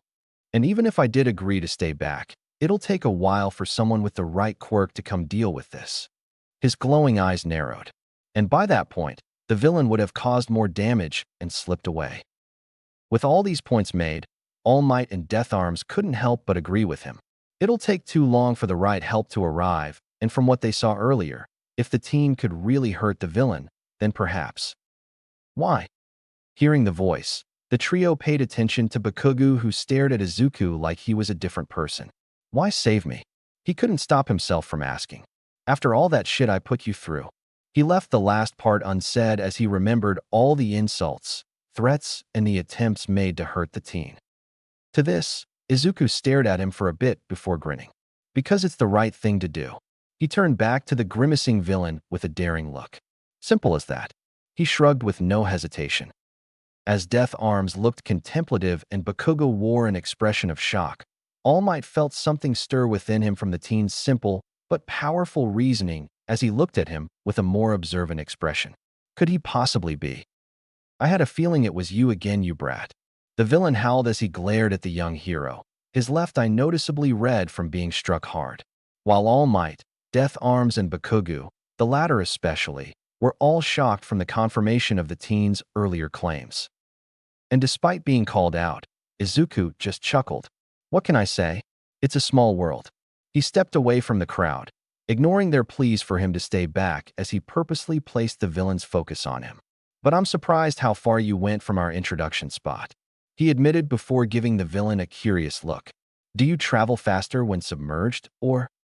Shut up, the villain ordered, causing the civilians to jolt in fear, the heroes to tense while Izuku frowned. I'm going to make you pay for what you did to me back there. He gurgled before spitting 3 sludge projectiles, causing Death Arms to prepare for an interception. Only for everyone to be shocked when Izuku easily stopped the projectiles before they could reach him with a glowing hand raised. This isn't like last time, dude. I have a better idea of how your quirk works now. He flung the sludge to the side, watching it harmlessly splash against the concrete. So if I were you, he shifted his glowing eyes at the villain. I'd come quietly, he calmly warned. Unfortunately, that statement appeared to be the last straw for the villain. I'll kill you. He shot several tendrils from his body. Bienche oeste you say run plays. The move disappointed Izuku more than anything. Suit yourself. He sprouted a large bone beneath him, much to everyone's surprise, apart from the villain, and launched himself in the air as the tendrils pierced the bone structure. Hold still. The villain howled as he pulled his tendrils free and shot it upwards. Izuku countered and quickly teleported away out of their trajectory and pushed both of his hands forward, sending a barrage of bones. The villain saw this and hastily merged within himself to cover his face. Not this time, brat. He gurgled as the bones harmlessly bounced off with every hard hit. And once it ended, he laughed as he began to unfold himself. I've also learned from GHHHH. He suddenly let out a scream as something burned him from behind. Ignoring his smoking back, the villain turned around and saw Izuku casually standing a good distance away from with a small squadron of small gaster blasters hovering above him. You're not the only one who's learned. The glow in his eyes grew as the blasters growled, the glow in their eyes intensifying as well. You're going to jail for a long time. With his daring grin widening, he stretched his left palm forward, sending the blasters as they fired. With gritted teeth, the villain morphed himself the best he could to dodge some lasers. Damn you! He screamed in anger as a few parts of him sizzled from the successful hits. You won't get away with this. He shot tendrils towards the teen as the blasters flew around him and fired. Feels like I already did. Izuku calmly retorted as he ran to avoid the tendrils rather than teleporting to save energy, purposefully angering the villain further. This is good. As long as his focus is on me, I won't have to worry about the civilians. When it looked like he was about to put the crowd into the crossfire, he'd teleport just before the attacks could hit him before starting the chase all over again. Meanwhile, said crowd, Bakugu and Death Arms among them, could only gape at the scene before them. How could this young boy, who isn't even an official hero, appear to have a better chance against a known killer who'd escaped captivity until now? But with All Might, his focus is on other things. He's doing more than just hurting him. His eyes widened. He's drawing in the danger to keep the people safe. He felt a surge of inspiration as the young teen rerouted himself when it looked like the villain's attack was about to collide with the news crew. To risk everything just because it simply feels like the right thing to do. Earlier fears died out as confidence and excitement blazed within him. This boy, a huge grin formed on his face. Could he be the one I've been searching for? While being blasted on the back, the villain's frustrations grew when the teen somehow managed to avoid another sneak attack from behind. How the hell does he do that? He hissed before focusing on the blasters again with a glare. I hate these fucking things. He snarled as a quick swipe of tendrils managed to destroy 2 blasters. He switched his focus to the teen again, but to his chagrin, the nuisance somehow managed to get away from him. Where did? A laser shot came dangerously close to hitting his right eye, causing him to emanate an aura of killer intent. To hell with this. He enlarged his arms and formed multiple tendrils around them. "Leave me the fuck alone," he roared as he began wildly swinging his arms around, angrily whipping the tendrils in a surprising burst of speed. And despite being a wild and unfocused move, it proved to be effective as the blasters couldn't predict the attack's trajectory as well until eventually, they all ended up being shattered upon impact, causing bone fragments and dust to scatter while the civilians could only wince or feel fear from the sounds/view of the blasters being destroyed. After a few more powerful swings, the villain's rage died down a bit as exhaustion finally began to take over. Finally, he huffed as he reduced the size of his arms and began looking for his prey. VRRRRRR. Song stops. Snapping in the direction of the sound, the villain could feel his eyes widen as Izuku stood in front of the crowd with two medium gaster blasters hovering above him. Behind him, the citizens stared at the weapons in silent awe, having never seen anything like it before. Death Arms was on the same boat, while Bakugu felt like he was dreaming but knew better. As for All Might, well, his smile grew a bit from now having a better idea of how the young man defeated the villain earlier. Meanwhile, said villain did what he could to ignore the sudden chill up his spine and put up a tough act. "This again, brat," he sneered. "Afraid of fighting me up close?" He taunted despite how tense he suddenly looked. Unfortunately for him, Izuku didn't take the bait as he shrugged. "Dude, I'm young." He chuckled and brought his left hand up in a snapping position, the action making the villain tense further. "Not stupid." A green glow covered his hand as the blasters growled and formed energy spheres in their mouths, their eyes intensifying. With the situation out of his hands now, the villain began looking for nearby drains for him to slip through. But to his chagrin, he couldn't find any. It would appear that his earlier fun either blocked them off or obscured them from view. After cursing himself for his carelessness, he quickly morphed himself to face the other way, only to stop when, to his growing horror, two more medium blasters had been waiting for him to try and escape. The villain then suddenly found himself in a green spotlight. With a gulp, he looked up and paled upon seeing a larger blaster glaring down on him and ready to fire. Slowly looking back down, the fearful villain could only watch as the glow in Izuku's eyes grew despite the now noticeable sweat on him. Checkmate again. His grin widened as he snapped his fingers with a flash of his eyes. ZWOSSSHH. At once the blasters fired, and this time, the villain stood frozen in fear before being hit from all directions, evaporating and scattering pieces of him again, while everyone else could only brace themselves from the shockwave of the hit and the light that came with it. And as quickly as it happened, it ended with Izuku huffing in place as the glow in his eyes lowered while the blasters remained in their positions, growling smoke out of their mouths and nostrils. "That'll keep you out for a bit." He went on one knee as he despawned his weapons. "Man, I'm beat." He grimaced at how drenched his clothes felt. The sound of cheering and applause got his attention. Looking back curiously, he was shocked to see the people shouting their praise and thanks for his efforts. Whoa! He was stunned at the display for a moment before he gave them a tired thumbs up and grin that only increased their cheers. "You there?" With his grin gone, he looked to the source and winced when he saw an upset Kimui Woods, a displeased MT lady, and an unreadable Death Arms approaching him.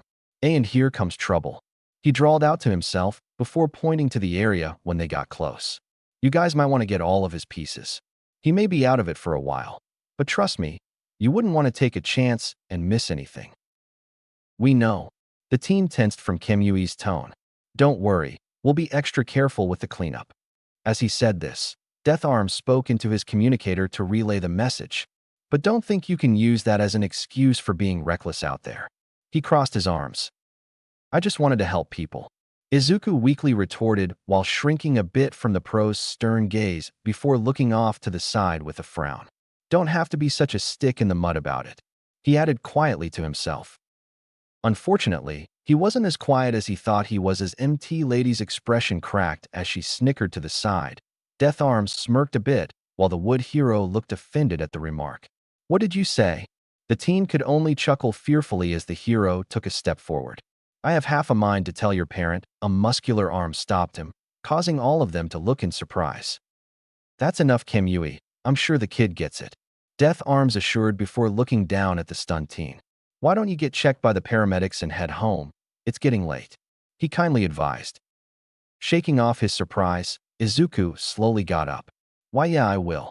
He rubbed the back of his neck and gestured to the area. But, you sure you guys don't need any help? He doubted he had the strength to lift the bigger debris, but he's confident that he'd be able to at least help gather the sludge villain. To this, the strength hero waved him off. It's fine. You've already done enough good here, kid. He nudged his head towards the nearby medics who looked ready to treat the teen. Now go on. Leave the cleanup to us. Izuku hesitated for a moment before reluctantly nodding. All right. The pro looked relieved that he agreed. But make sure to look for every piece of him. The dude's slippery. He pointed out with caution. Death Arms nodded with a serious frown. We will. The teen nodded in satisfaction before walking away. Oh, and kid. The bone user stopped and looked back in confusion along with the other pros. I look forward to seeing you become a pro out there. He stated with a big grin and a thumbs up. While surprised from the praise and support, Izuku returned the grin with a nod before walking to the paramedics who immediately began leading him to a nearby stretcher to be checked on. What was that all about? MT Lady couldn't help but voice out her curiosity, having never seen the normally serious hero act like that before, while Kamui stared at his fellow hero inquisitively. To this the man could only shrug. I don't know, to be honest. His fellow heroes gave him curious looks, but I felt like it was the right thing to do after what he'd just done. He added with a cryptic smile. While Kamui remained unsure, MT Lady looked down in thought before sighing. Well, as long as it's okay with you. She watched as sidekicks helped pro hero, Slugger, gather the villain. I mean, he did stick his neck out for the right thing, so I guess we can let it pass. She then shifted her gaze to Izuku, who's being checked over and praised for his bravery by the medics. Much to his embarrassment, but humbly waved it off. He may have stolen the spotlight, but it's hard not to like him. She grinned towards Death Arms, who smirked as he nodded in agreement.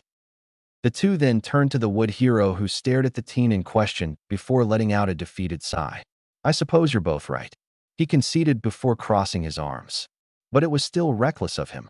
He couldn't help but add. The Titanic heroine couldn't help but laugh at his grumpy comment. Oh, come on. It's not like you would have acted differently in his shoes. At that, he couldn't meet her gaze, causing her to smirk as an idea came to her. Geez, you really are a stick in the mud. She grinned. Oh, she is so going to keep that line from now on. The speed that Kamui used to turn to her with such an appalled expression was enough to make her laugh. Excuse me. His expression morphed into one of annoyance. Don't think just because I gave him a free pass that I'll let you have one. He exclaimed with a point that only made her snort. Especially since you're still new in the heroic field. Death Arms quietly chuckled at the duo's antics and decided to leave them alone to help with the villain recovery efforts.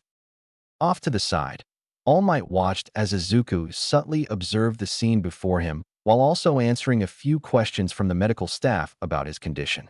Despite the clear exhaustion and laid-back appearance, the teen remained vigilant for anything despite the danger having already passed, which only further cemented the man's decision as he nodded to himself with a smile before slipping away to help out with the cleanup. But as this all happened, sitting on a stretcher as well, Bakugo stared at his classmate, who chuckled along with two paramedics at something that he said, completely ignoring the one medic treating him as he looked at his hands before clenching them with a hard frown. After the fight, after being provided some water, Izuku was given the all-clear before he left the area. Of course, they had offered him a ride, but he politely declined, knowing that he could always use a shortcut if it got too dark.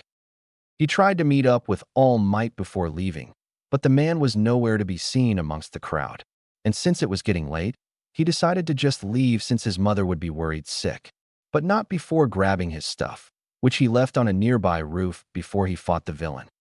He must have gone home. The team mused before grimacing as mental images of All Might's wound came to mind. Not that I blame him. He subconsciously held his side. If I had to keep it up with an injury like that, I would have.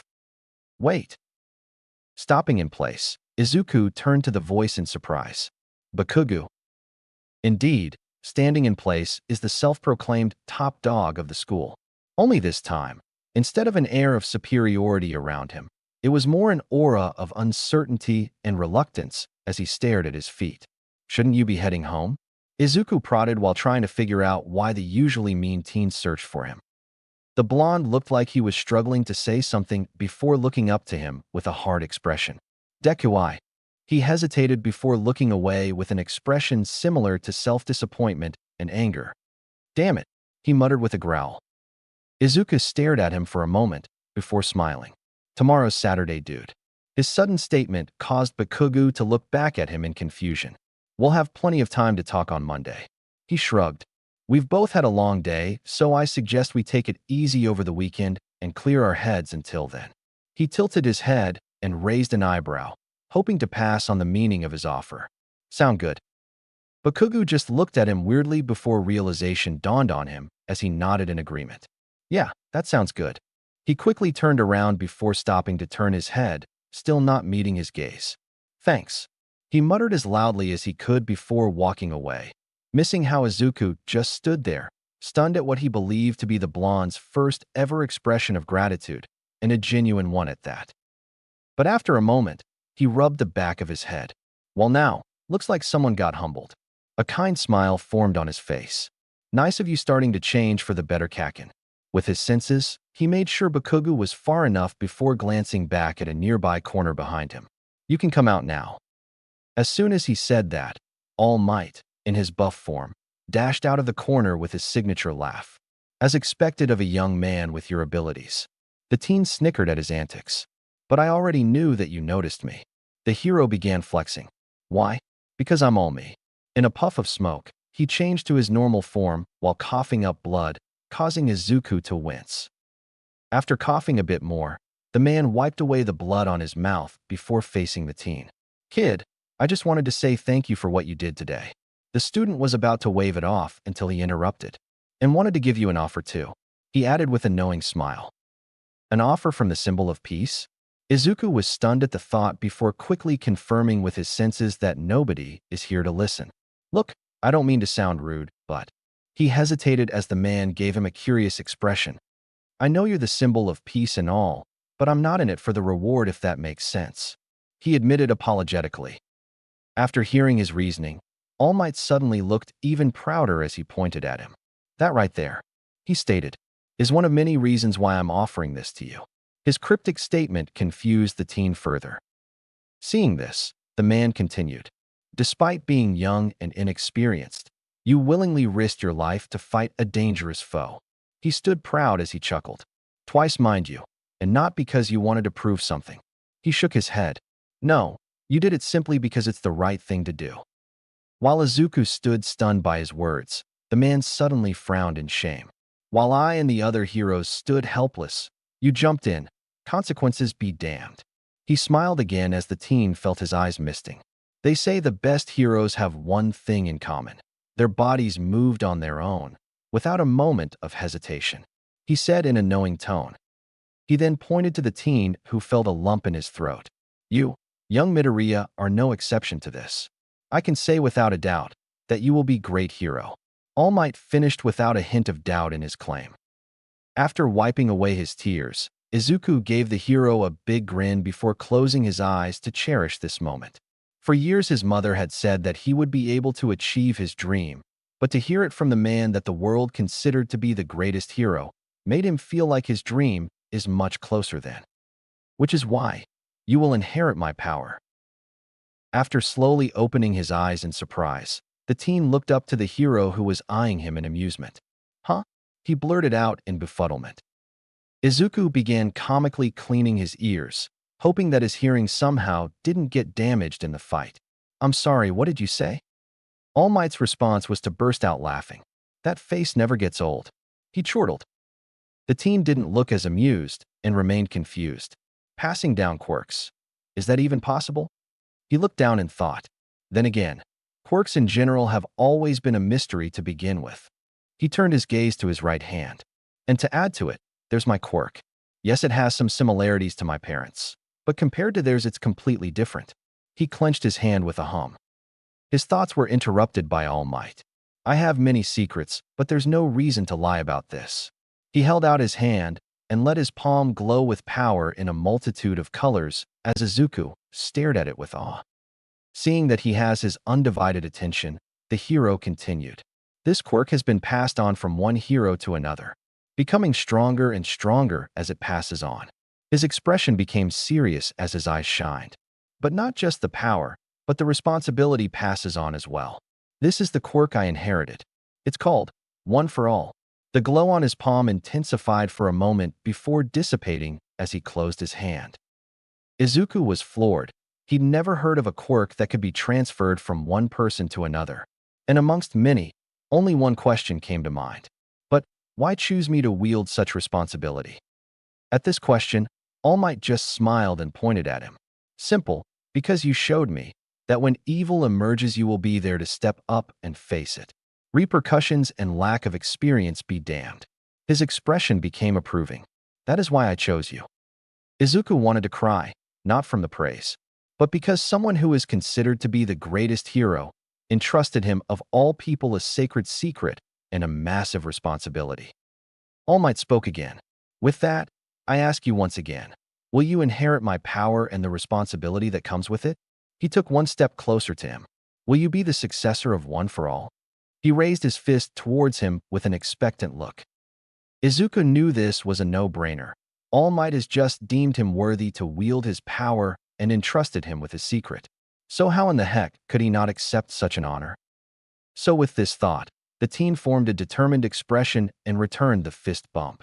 Let's do it. He agreed with conviction. All Might beamed at the response. Excellent. Now meet me at the Dagoba Municipal Beach tomorrow at 9 a.m. We'll start your training, so you better get some rest tonight, he said in an excited tone as the teen nodded in agreement before going their separate ways. La Termidoria residence. Upon arriving home, he was immediately questioned by his mother who had seen the news. It took a while, but thankfully she was eventually convinced that he was all right and that the villain didn't get a single chance to even touch him. His mother understood his dream, but urged him to let the pros handle it next time since he didn't have any real training up to this point, of which he agreed with her and revealed to her that coincidentally, a pro had offered proper training because he saw potential. Naturally, she was shocked at first, but then congratulated and asked him who the pro was. Of course, due to the nature of the training, Izuku had explained the best he could that the pro would rather keep things between the two of them. When asked why, he hesitated for a moment before going with the first thing that came to mind. He didn't want anyone else to know because he's afraid that if anybody else knew, word would spread quick since he's very well known. Inko didn't see a problem with this and asked what the problem was. Expecting this, Izuku rolled with it and mentally apologized to her for lying. That's what I said, but then he told me if a lot of people knew, there was a great chance of villains finding out too. His mother gasped, realizing what the pro was getting at. And if that isn't bad enough, there's also the public to consider. He winced at the thought of the world knowing about All Might's true form. Heroes already have it tough with fighting villains, but if the public is stirred in any way, it could make things harder due to a number of reasons. Which is very true, situations on both fronts are never easy to deal with. As Inko remained silent to process his words, he decided to end this topic soon. So yeah, all I can tell you is that my training begins tomorrow at Dagoba Beach at 9 a.m. He paused again, seeing her being deep in thought. That is, if you want me to. Obviously, he wants her permission, but if she didn't want to, that would be a whole other problem that he didn't want to get into. But thankfully, he didn't have to wait long as she looked up to him with a shaky smile. And what kind of parent would that make me? She asked in a joking tone, but her worry made it hard for him to laugh, so all he could do is smile a bit. After a few more moments of mental debate, Inko looked up to him. Are you certain he's a hero and not some villain in disguise? 100% sure. Izuku replied with no hesitation as he stepped closer to her as he noticed tears about to form. Mom, if you don't want me to go, I could just… Inko shook her head, knowing what he was going to say. Don't bother. She sniffed as she formed a watery smile. You've known heroes since you were a child. Tears began to fall, making his heart ache at the sight. And if anyone can prove a hero's identity, it's you. She mentally berated herself for crying and began wiping away her tears.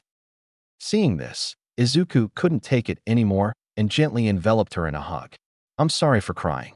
She muffled onto his chest as she returned the embrace. It just feels like you're growing up too fast. She hiccuped. He nodded as he rubbed her back. I know.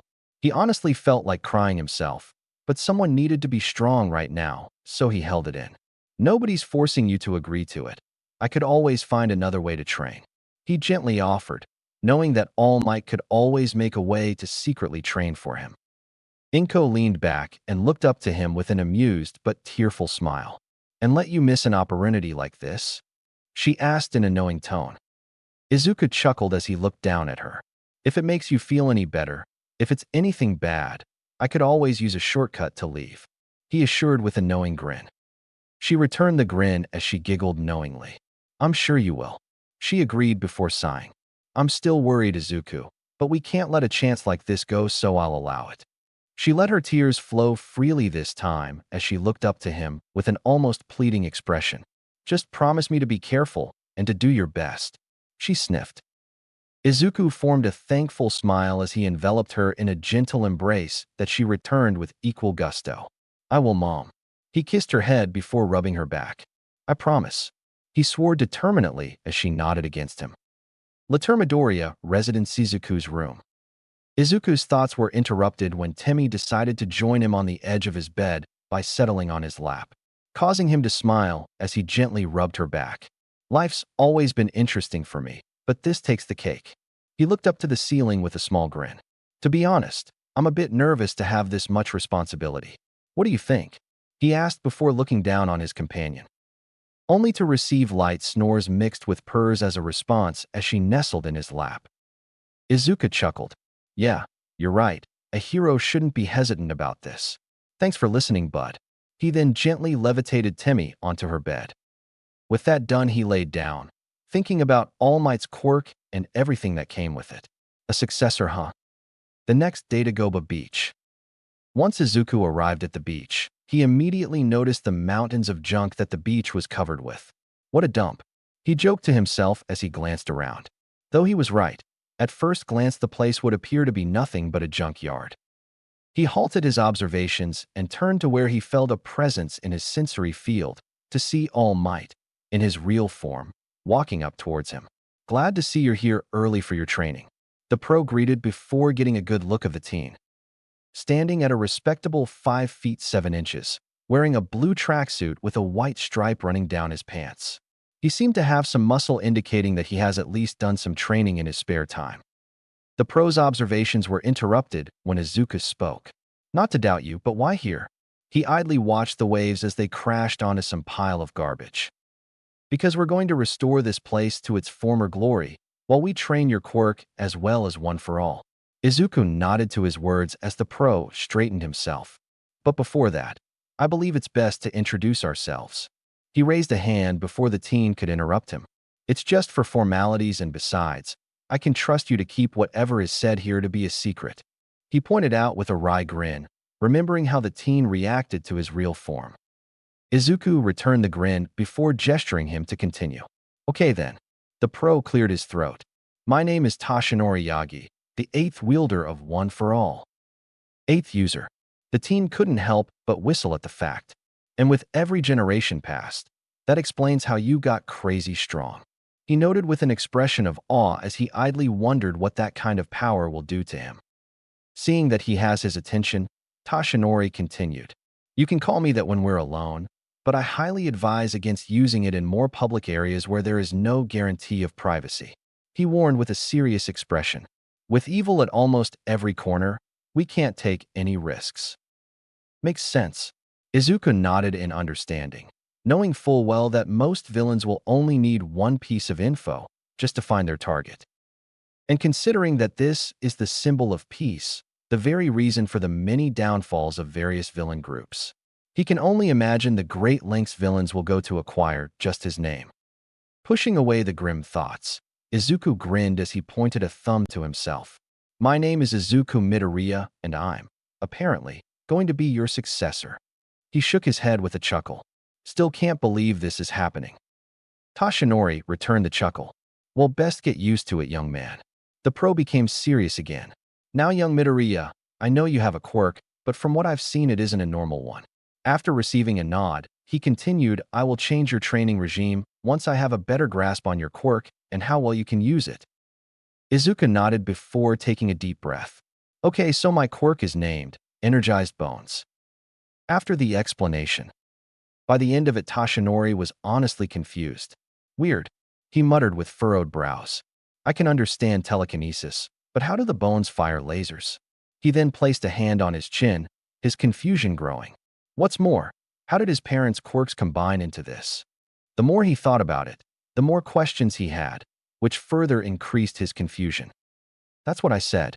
Izuku laughed at his mentor's expression and couldn't help but be reminded of how similar the pro's reaction is to his mother. After mentally thanking everything that this type of power never ended up in the hands of villains, Tashinori nodded. All right, I believe I have a good idea on how your quirk works based on what you told me. The duo then began talking with each other, discussing the best way to train the teen and his quirk, as well as discussing possible strategies and fighting styles. Studies are also included because, well, there's no point on having great power without having a mind to wield it. And by the end of their discussion, the plan was intense. It wasn't going to be easy, that's for sure, but Izuku knew the importance of accomplishing of what himself and All Might had set him to do. With a big grin, Tashinori turned into his buff form. With everything settled, let's see what you've got. Izuku shared his grin as he began surrounding objects around them with a green glow before levitating them. They both shared a happy laugh, knowing that these next 10 months were going to be the most interesting they both had. 5 months later, Dagobah Beach. Looking around, All Might stood astounded on how amazing the beach looked. The water looked cleaner, and the shores were clear of any signs of junk, making it look like a different place.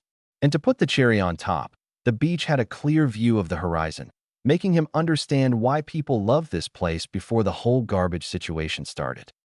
5 months, and this place looks practically new. His control over his own quirk is astounding. Able to create moves which differ depending on the weapon and situation. He grinned knowingly. Then there's his deceptively casual style, which would cause almost anyone to lower their guard.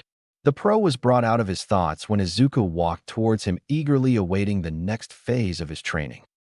He then went to his buff form and stood in front of the teen with pride.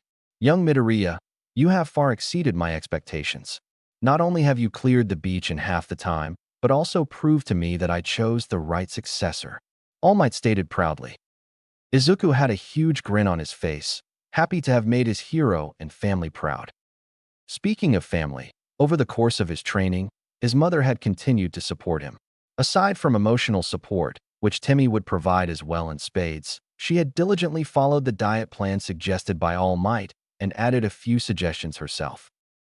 In seeing and hearing how much progress her son was making, she knew right then and there that she made the right choice in agreeing to his training.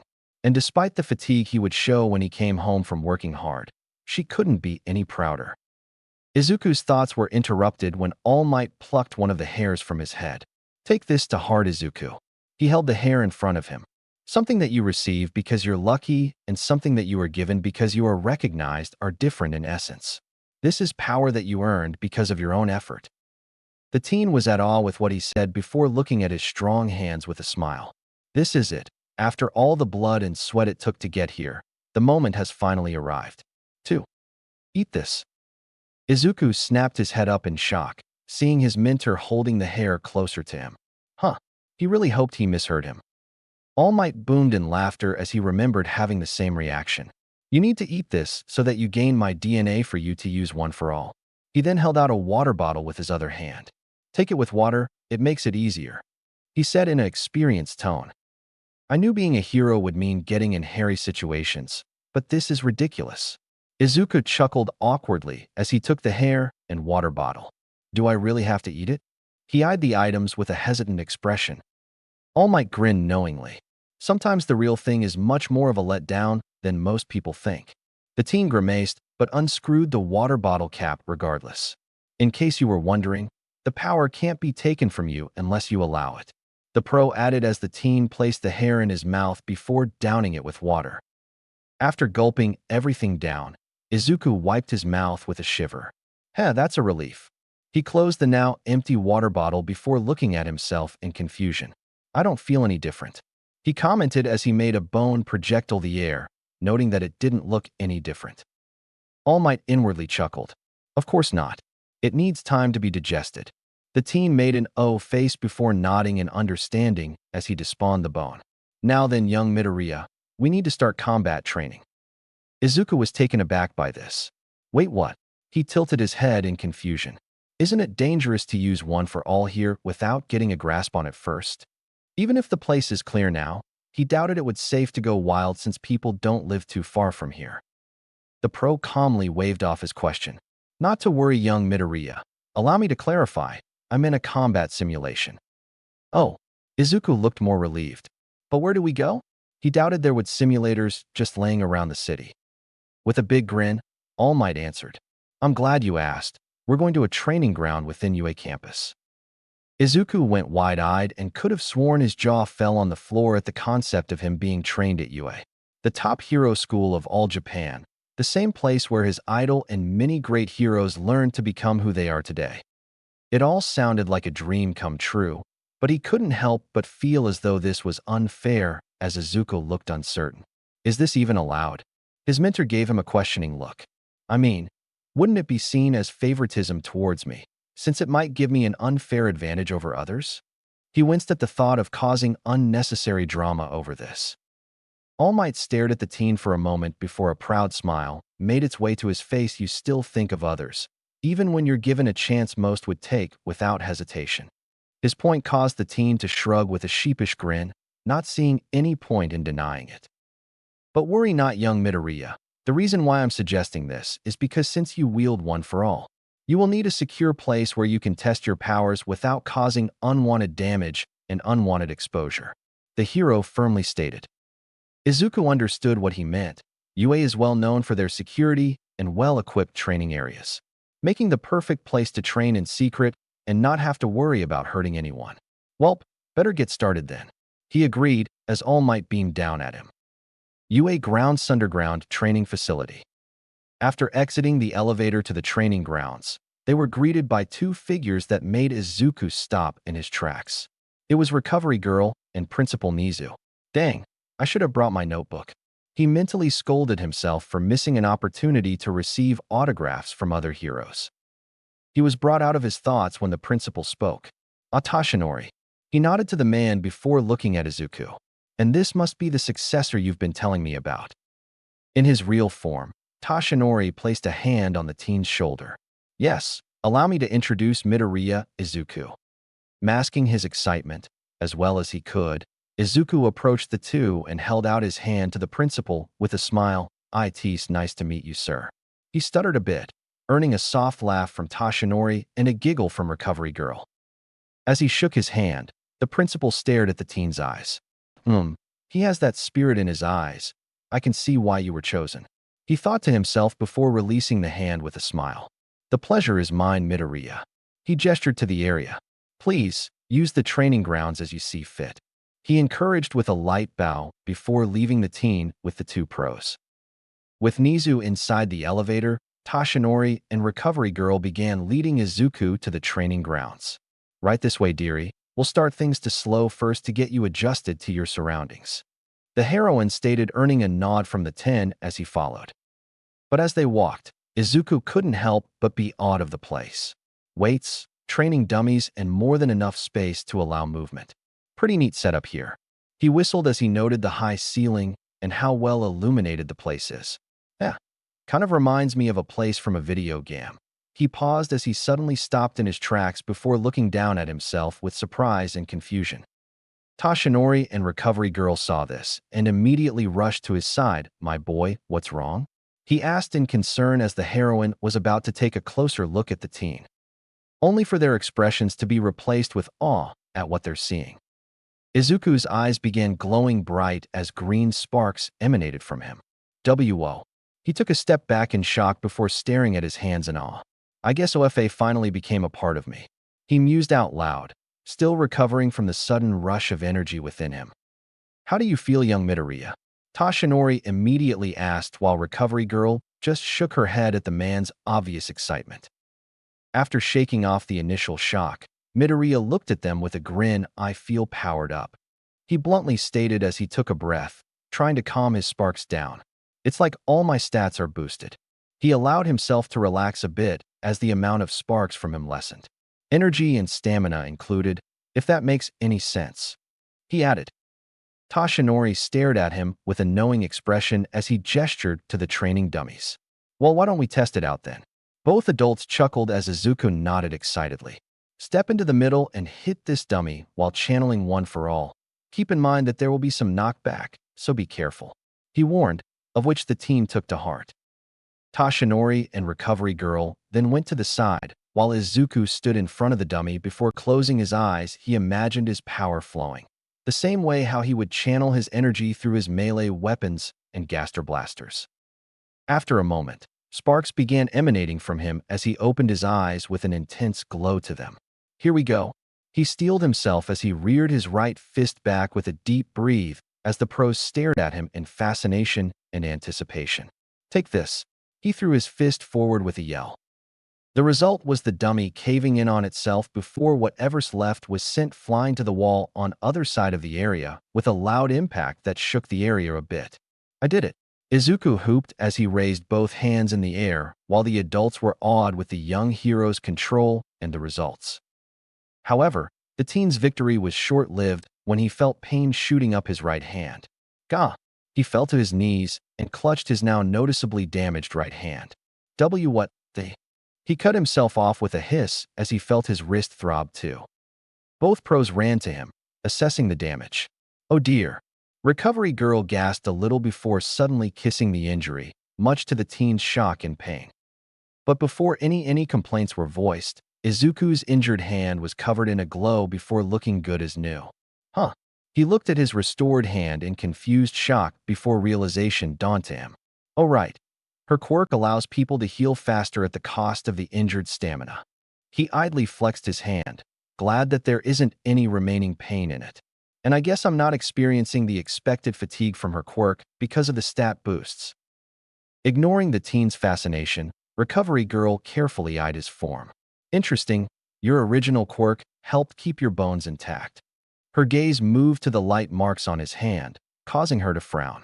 But from the looks of it, the same can't be said for your skin and muscles. Well, I suppose it's better than risk breaking your bones every time. Tashinori pointed out with some optimism before looking serious. But in all seriousness, we need to focus on your control and energy output to lessen the risk of injury. Recovery Girl voiced similar thoughts, suggesting that they should also focus on his body adjusting to the quirk's power.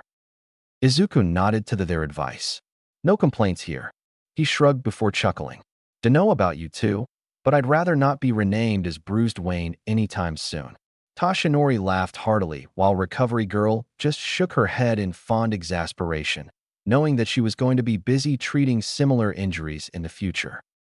And with that, Izuku began his last months of training before the UA exams. 5 months later, one day before the UA exams, Midoriya residence evening. Under the instructions of his mentor, Izuku spent the day resting as to not risk having a burnout during the exam day. And as much as the teen wanted to train more, Recovery Girl convinced him otherwise via walking cane to the head. Needless to say, the negotiations were short. His train of thought was interrupted when he saw his mother making dinner. Appearance-wise, she hasn't changed much. Thanks to him developing a quirk, she was spared from years of stress eating, thus maintaining a good figure over the years. And as he sat quietly, he couldn't help but think about the amount of progress he made these past 10 months with all might, especially with the recent months within UA's underground training facility.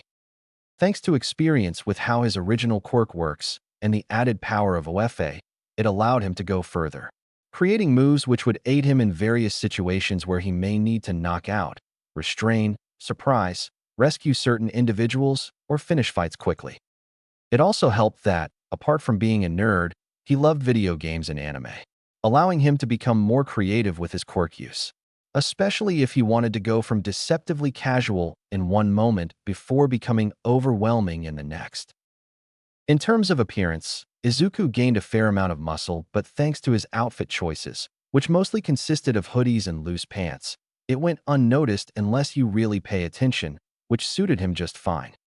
He also grew a bit, standing at a height of 5 feet 9 inches now. And after plenty of hard work, he was able to regulate the usage of OFA now, thus lessening the risk of severe self-damage, allowing his body to adjust to his abilities in a much steadier pace. For fighting styles, he had offensive, defensive, and surprise tactics to use. At one point, All Might had asked him why one of his styles consisted of him staying in one spot, to which the teen answered in a simple way, "If they think that I'd just stand there and take it, then I can catch them off guard when I actually move." His mentor pointed out that such tactics could put him in a dangerous spot, but also saw the logic in it, so they made room to train the technique. "You're muttering again." His mother gently tapped him on the head, startling him a bit and making him look sheepish while she just giggled at his antics while on his lap. Timmy mewed happily. Both would be a constant in his life, always going out of their way to support and cheer him up whenever he felt down. They then talked about random topics for a while, until it was eventually time to head to bed. "Thanks for the dinner, Mom." Izuku thanked as he levitated the dishes to the kitchen, before making his way to his room with Timmy following him while his mother wished him a good night before washing the dishes.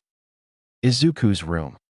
As he reached his room, he spent the majority of the night writing on his notebook, where he wrote his quirk analysis, ideas on tactics and possible attacks with his quirk.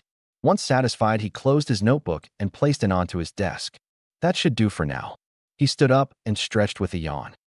Timmy mewed from her spot on his bed, causing him to glance at her with a smile. "Don't worry, I'm just about to sleep now." He chuckled as he got close to gently scratch behind her ears, eliciting a purr from her. "Thanks for looking out for me, bud." She mewed in response as she leaned against his touch. After one last pet, he levitated her to her bed, where she curled up and got comfortable as he laid on his own bed. "Good night, Tim." He yawned as she let out a quiet mew before sleeping. "Tomorrow's the day." The teen smiled at the thought as he turned off the light next to him before getting comfy under his blankets as he slipped into dreamland. The next day, grounds. After giving his mother and Timmy a heartfelt goodbye, he arrived at the UA entrance wearing the standard school uniform. "Welp, here we are again," Izuku muttered as he marveled at the sight before him. Even if he spent a few months earlier training here, he still couldn't help but feel impressed. Looking around, he could see possible future heroes making their way to the building. Out of the way, Deku. Turning around, he saw Bakugo making his way to him with a scowl on his face, while Izuku just grinned. "Bonjour, sunshine," he greeted with a chuckle. While still scowling, the explosive teen just grunted and kept making his way to the building, while Izuku watched him go with a chuckle as he remembered how things changed between them. Flashback. Ever since the revelation of Izuku's quirk, the explosive teen had simmered down within the year and actually managed to have conversations with the OFA user while maintaining his usual Bakugo self. And if that isn't enough, the blonde had apologized to him. Sure, it was a rough apology, but Izuku accepted it and waved off everything the explosive teen did, much to the shock of Bakugo. When asked why he had easily accepted the apology, Izuku just said, "It's true that you've been, to put it lightly, a jerk through the years. But hey, what's done is done, and holding grudges isn't a heroic thing to do. And besides, I've used my quirk plenty of times to avoid the worst of it. So, apart from the usual verbal stuff, you haven't really hurt me apart from that one time when we were kids." After saying all that, Bakugo just stared at him in stunned silence, completely thrown off from how calm Izuku was. But after a while, the blonde recomposed himself and nodded before leaving in silent thought as the OFA user watched him go before leaving with a small smile on his face. Presented. A. Grounds entrance. Who knew one calm conversation can get through him? Izuku thought as he made his way to the building before something caught his eye. Glancing at the left, he saw a girl with short brown hair making her way to the building rather excitedly. He would have just kept going until he noticed that she was on a collision to an uneven part of the road. And as predicted, she ended tripping with a gasp before closing her eyes in anticipation. While on instinct, Izuku extended his left hand, covering the girl in a green glow, and stopped her from falling. Noticing that she had stopped, she opened her eyes and looked around at the ground in confusion. She tried to move but failed, and it was then that she noticed her place above the ground. What's going on? She squirmed in place before realization dawned onto her. Did I use my quirk on myself? She said in mild panic before she touched her fingertips together, her confusion growing when she remained in place. Nope. Turning her head, she saw Izuku next to her with a grin. That was close. With his glowing left hand, he carefully placed her on her feet. Would have been bad luck if you fell. He then wore a friendly smile, a gesture she gladly returned while steadying herself. The girl nodded in agreement. Thanks for the save. She extended her hand. My name is Uraraka Ochako. It's nice to meet you. She greeted cheerfully as she used her free hand to fix her outfit. Izuku chuckled at her energy and shook her hand. Midoriya Izuku, nice to meet you too. With that, the two went into the building together while talking about how excited they are to become heroes. Once inside, they were told to do a written exam that Izuku was prepared for. UA Ground City Simulation Exam Grounds. Finally came the moment that others were either waiting or dreading to happen. Once inside, Izuku was taken aback by the sheer size of the test area, which was a literal city. Dang, this place is bigger than the training grounds. He gave a low whistle at how even the buildings have fine details inside them. Currently, he was clad in a white t-shirt topped with a blue hooded jacket, baggy black pants, and gray running shoes. Author's note: don't worry, I have a costume idea already. This is just a debut 1XD. The point of this outfit was to make others believe that he wasn't worth drawing attention to, though he plans to get new clothes with better material from the support course in the school. As Izuku was thinking of strategies, he saw Uraraka taking deep breaths trying to calm herself down. With a smile, he slowly made his way to the girl, only to be stopped by an arm. Excuse me, green-haired boy. Following the arm, Izuku was met with the sight of a tall teen with glasses who's staring at him with a stern expression. He then noticed the mufflers on his legs, giving him the idea that it must be a type of speed quirk. What's up? Izuku calmly asked as the glasses guy lowered his arm. Glancing at Uraraka, the tall teen spoke. That girl appears to be concentrating. Are you trying to distract her? He said in an accusatory tone as he pointed at him. Izuku merely raised an eyebrow before chuckling lightly with a wave of a hand, surprising the tall teen. No, you've got things mixed up. He grinned. You see, we met each other at the entrance today, and actually got along well, so I wanted to be a good friend and help her calm down. With that, the teen with glasses looked shocked before guilt began to appear on his face before doing something interesting, which is bowing in a perfect 90-degree angle. I wish to apologize to you for falsely accusing you. Clearly, you're just being a good friend, he shouted before waiting for a response. Unfortunately, Izuku began laughing, shocking the tall teen and hurting his feelings a little bit. After calming down, he waved his hand. It's fine, just calm down. His assurance calmed the tall teen. Izuku then smiled and stuck out his hand. Let's try this again. My name is Izuku Midoriya, what's yours? The taller teen smiled as he grabbed his hand. My name is Tenya Ida. It's a pleasure to meet you, he greeted with a firm shake. Izuku nodded before gesturing his thumb towards Ochako with a smile. I'll just help my friend calm her nerves. He released his hand and turned around, but not before looking back with a grin. All right, good luck, Ida. I hope to see you in the hero course. Ida smiled and bowed in a perfect angle again towards Izuku. And I wish the same to you, Midoriya. The green-haired teen waved with a chuckle before making his way to Ochako to tap her on the shoulder. Sup? After jolting in surprise, she turned around and smiled. Glad to see you here, too, Izuku. He shrugged with a smile and nodded. Yep, pretty small world, huh? She agreed with a giggle. I just came here to wish you good luck is all. That seemed to make Ochako smile brightly as she took a deep breath. Thanks. Good luck to you too, she said while giving him a thumbs up. Izuku winked before he made his way to the front of the crowd, but as he drew closer to the entrance, he was getting strange looks from the examinees as they began whispering to each other. Thankfully, he was close enough to hear some of their comments. The hell? What's a civilian doing here? Does he think we're going on a field trip or something? Probably a non-combat quirk. He looks pretty plain. Why is the dude so relaxed? Doesn't he realize how serious this test is? While feigning ignorance to their comments, Izuku was internally ecstatic as these are the kind of reactions he wanted when people saw him. With that, he took a deep breath before putting on his hood and placing his hands in the pockets of his hoodie. And if anyone looked closely, they would see his eyes glowing within the hood. The crowd's attention was then focused on Present Mike, who spoke through the PA system at the top of his lungs. Start. With the crowd distracted, Izuku wasted no time and teleported away before anyone could notice. UA grounds testing area entrance. What's the matter? There's no such thing as a countdown in real battles. Run. Ruin. Time is being wasted. Present Mike shouted in amusement. Snapping out of their daze, the group of examinees made their way to the examination area. It took some time due to the scale of the testing grounds, but they eventually made it to the first intersection of the city, only for them to be greeted by an unexpected sight of carnage and bones. The roads were cracked, burn marks can be seen, and of course the remains of robots were all over the place. The bots were either impaled on the walls by bones, blown to pieces, or simply crushed by some sort of force. Crash. Jumping from the sudden crash, everyone looked to the source and saw that a one-pointer bot had crashed nearby. Its body scattered into scrap as it left a sizable crater on the ground. As you can imagine, everyone had mixed feelings from the scene. Some were confused while others felt a bit concerned as to not knowing what slash who could have caused such damage in a short amount of time. Only a few were focused on looking for bots that they could earn points from.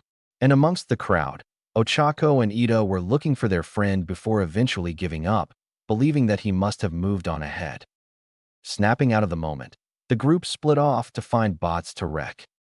Flashback. Izuku was already a good block ahead of everyone else and already came up with ways to scrap some bots. Reaching the intersection, he managed to find a good amount of them, 15 to be exact. There were 8 2-pointers, 4 3-pointers, and 3 1-pointers. If he managed to scrap them all, it would give a total of 31 points. Probably enough to pass, but he didn't plan on stopping there. Izuku formed 4 small gaster blasters and proceeded to decapitate 4 of the 2-pointers, gaining the attention of the other bots. Come on, boys. I've got bones to pick with you, the teen shouted in an amused tone. Not a second later, all eyes locked on him, and with a flash of red. Target acquired. In an instant, 3 of the 1-pointers rolled up to Izuku on their big wheels, arms raised. He responded by covering the 2 of them with a green glow and proceeded to lift them off the ground before smashing them against each other. Once the piles of scrap fell to the floor, Izuku grabbed the last 1-pointer and chucked it across the street. Not even bothering to check the results, Izuku saw the remaining bots make their way towards him. And without waiting for them to get close, he sprouted bones from the ground, immediately piercing the 4 remaining 2-pointers, leaving just the 4 3-pointers to fight him. Summoning a bone club, he charged with OFA and ran at the 4 with a trail of green electricity. Dodging a mechanical arm, Izuku teleported behind one of them and smashed his club against its head.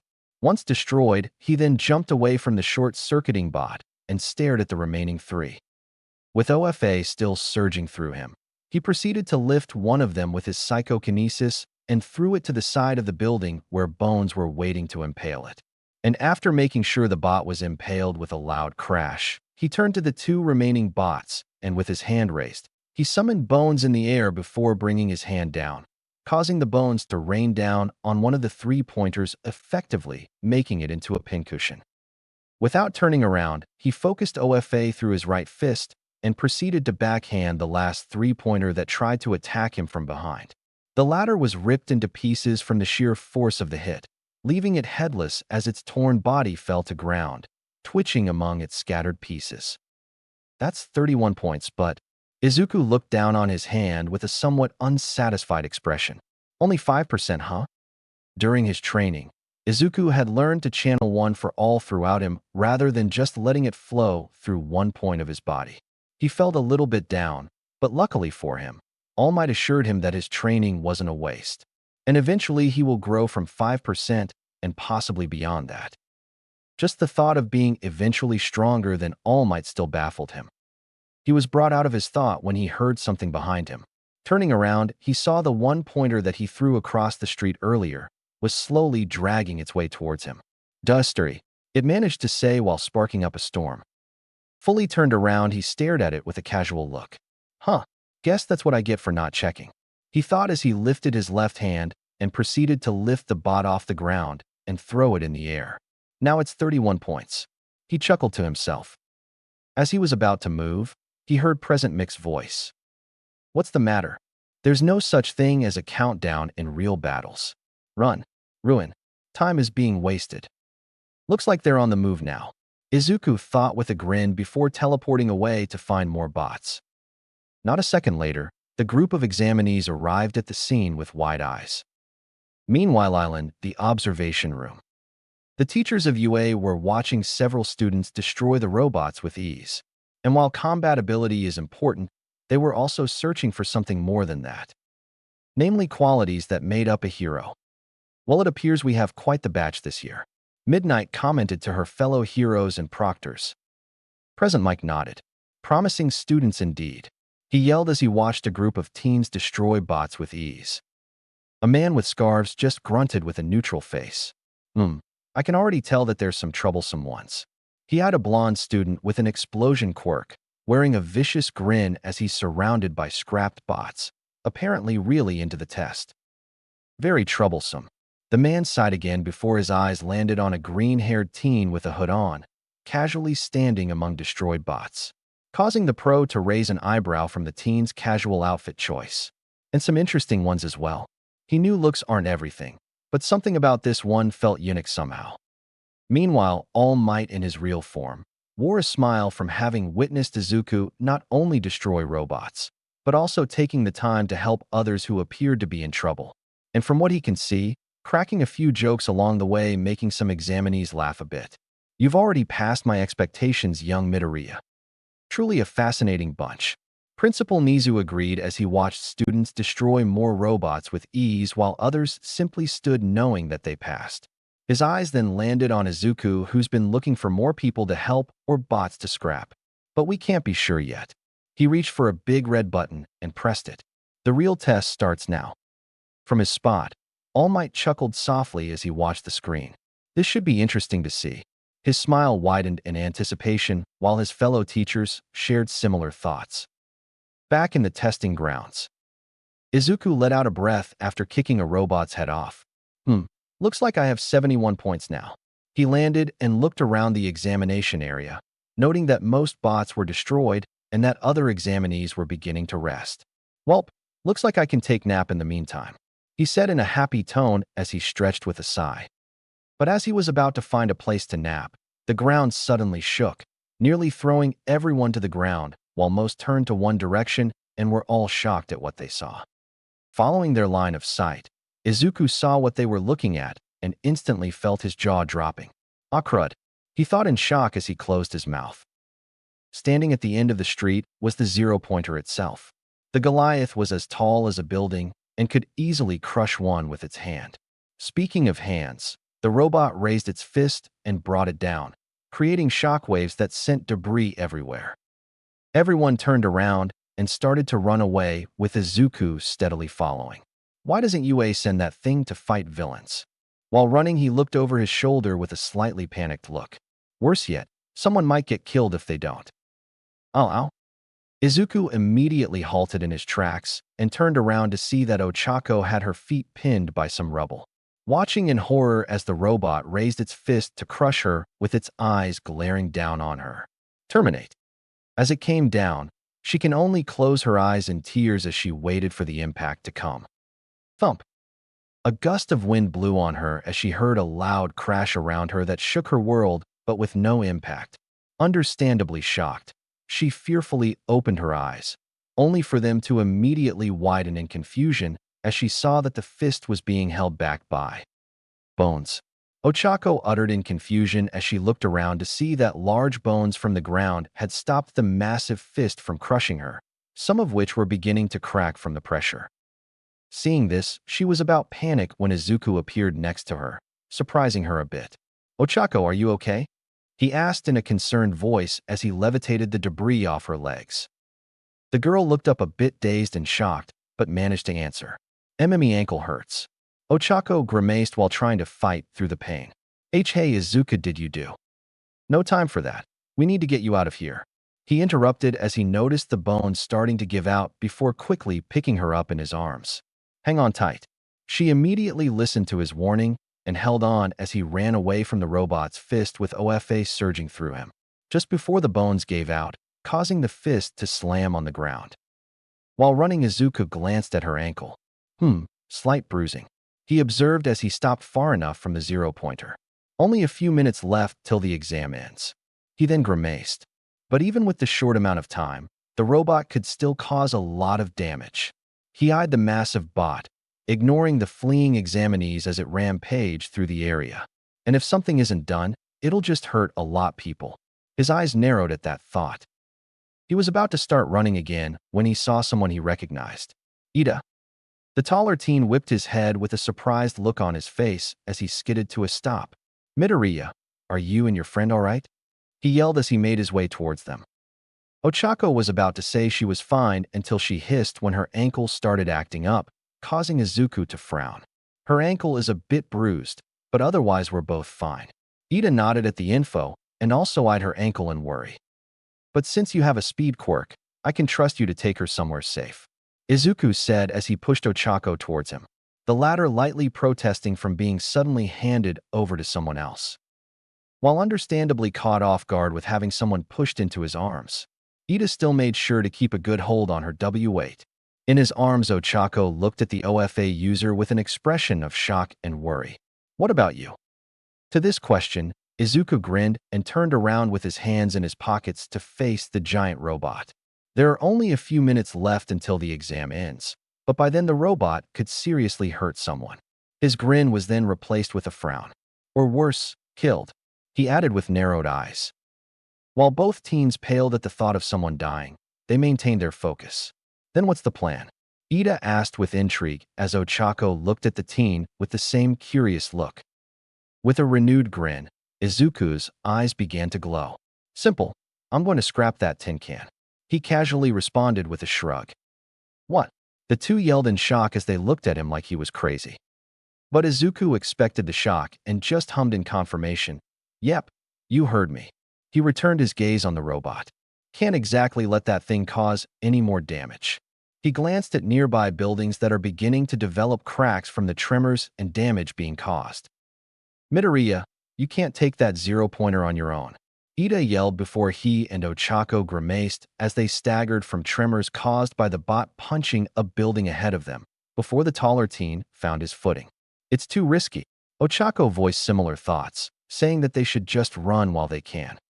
But before they could argue further, Izuku summoned 3 medium-sized gaster blasters, surprising the two. A hero is supposed to protect others in need. He glanced back at them with glowing eyes and a calming smile. And as long as I can, then I won't hesitate to do just that. Green sparks emanated from him after his determined declaration. And with that, he faced the zero-pointer and gestured the 3 blasters to start attacking on all sides, firing on one spot before flying to another position before the bot could hit them, effectively damaging and distracting it in the process. BNHA OST Yusei run plays. While this is happening, Izuku summoned a bone spear and charged at the zero-pointer, leaving the 2 teens in speechless awe. In the observation room. Truly fascinating, the principal said with intrigue as he observed Izuku's unique quirk at work. Meanwhile, the teachers who didn't encounter Izuku before could only stare with wide eyes at what the young man was doing. What the heck? Present Mike yelled. Midnight rubbed her eyes before looking at the screen again. Yep, eyes aren't playing any tricks. Cementos dumbly nodded. Bones, he stated in shock, having never seen anything like it. That can shoot lasers too, apparently, Snipe added with equal surprise as he idly pinched himself to see if he was dreaming. Well, you don't see that every day, thought the man with scarves, looking genuinely surprised by the teen's ability. I had a feeling something was up, but not this, he thought as he kept observing the teen. Meanwhile, as they all expressed their shock, none noticed All Might grinning. The fact that Izuku was able to catch all of them off guard spoke volumes of the impression he made. The number 1 hero then turned back to the screen to see what his successor would do to defeat the zero-pointer. Back in the testing grounds. As Izuku ran, he sprouted a large bone below him and launched himself in the air. Once in the air, he threw the bone spear at one of Robot's eyes, puncturing it in the process before teleporting to a nearby roof of a building to assess the situation. While the massive bot let out a digital roar from the loss of one of its eyes. It looks like everyone's far away from the bot. Izuku noted the empty street as the glow in his eyes intensified and green electricity bounced around his body. Which means I can go all out. He grinned with a snap of his fingers and surrounded himself in a spiral of bones. He then raised a glowing right hand and did a circling motion, increasing the spiral's speed. And after one more spin, Izuku pushed his hand forward, shooting the spiral towards the robot while despawning the blasters. With the blasters gone, the damaged bot was able to spot the barrage of bones.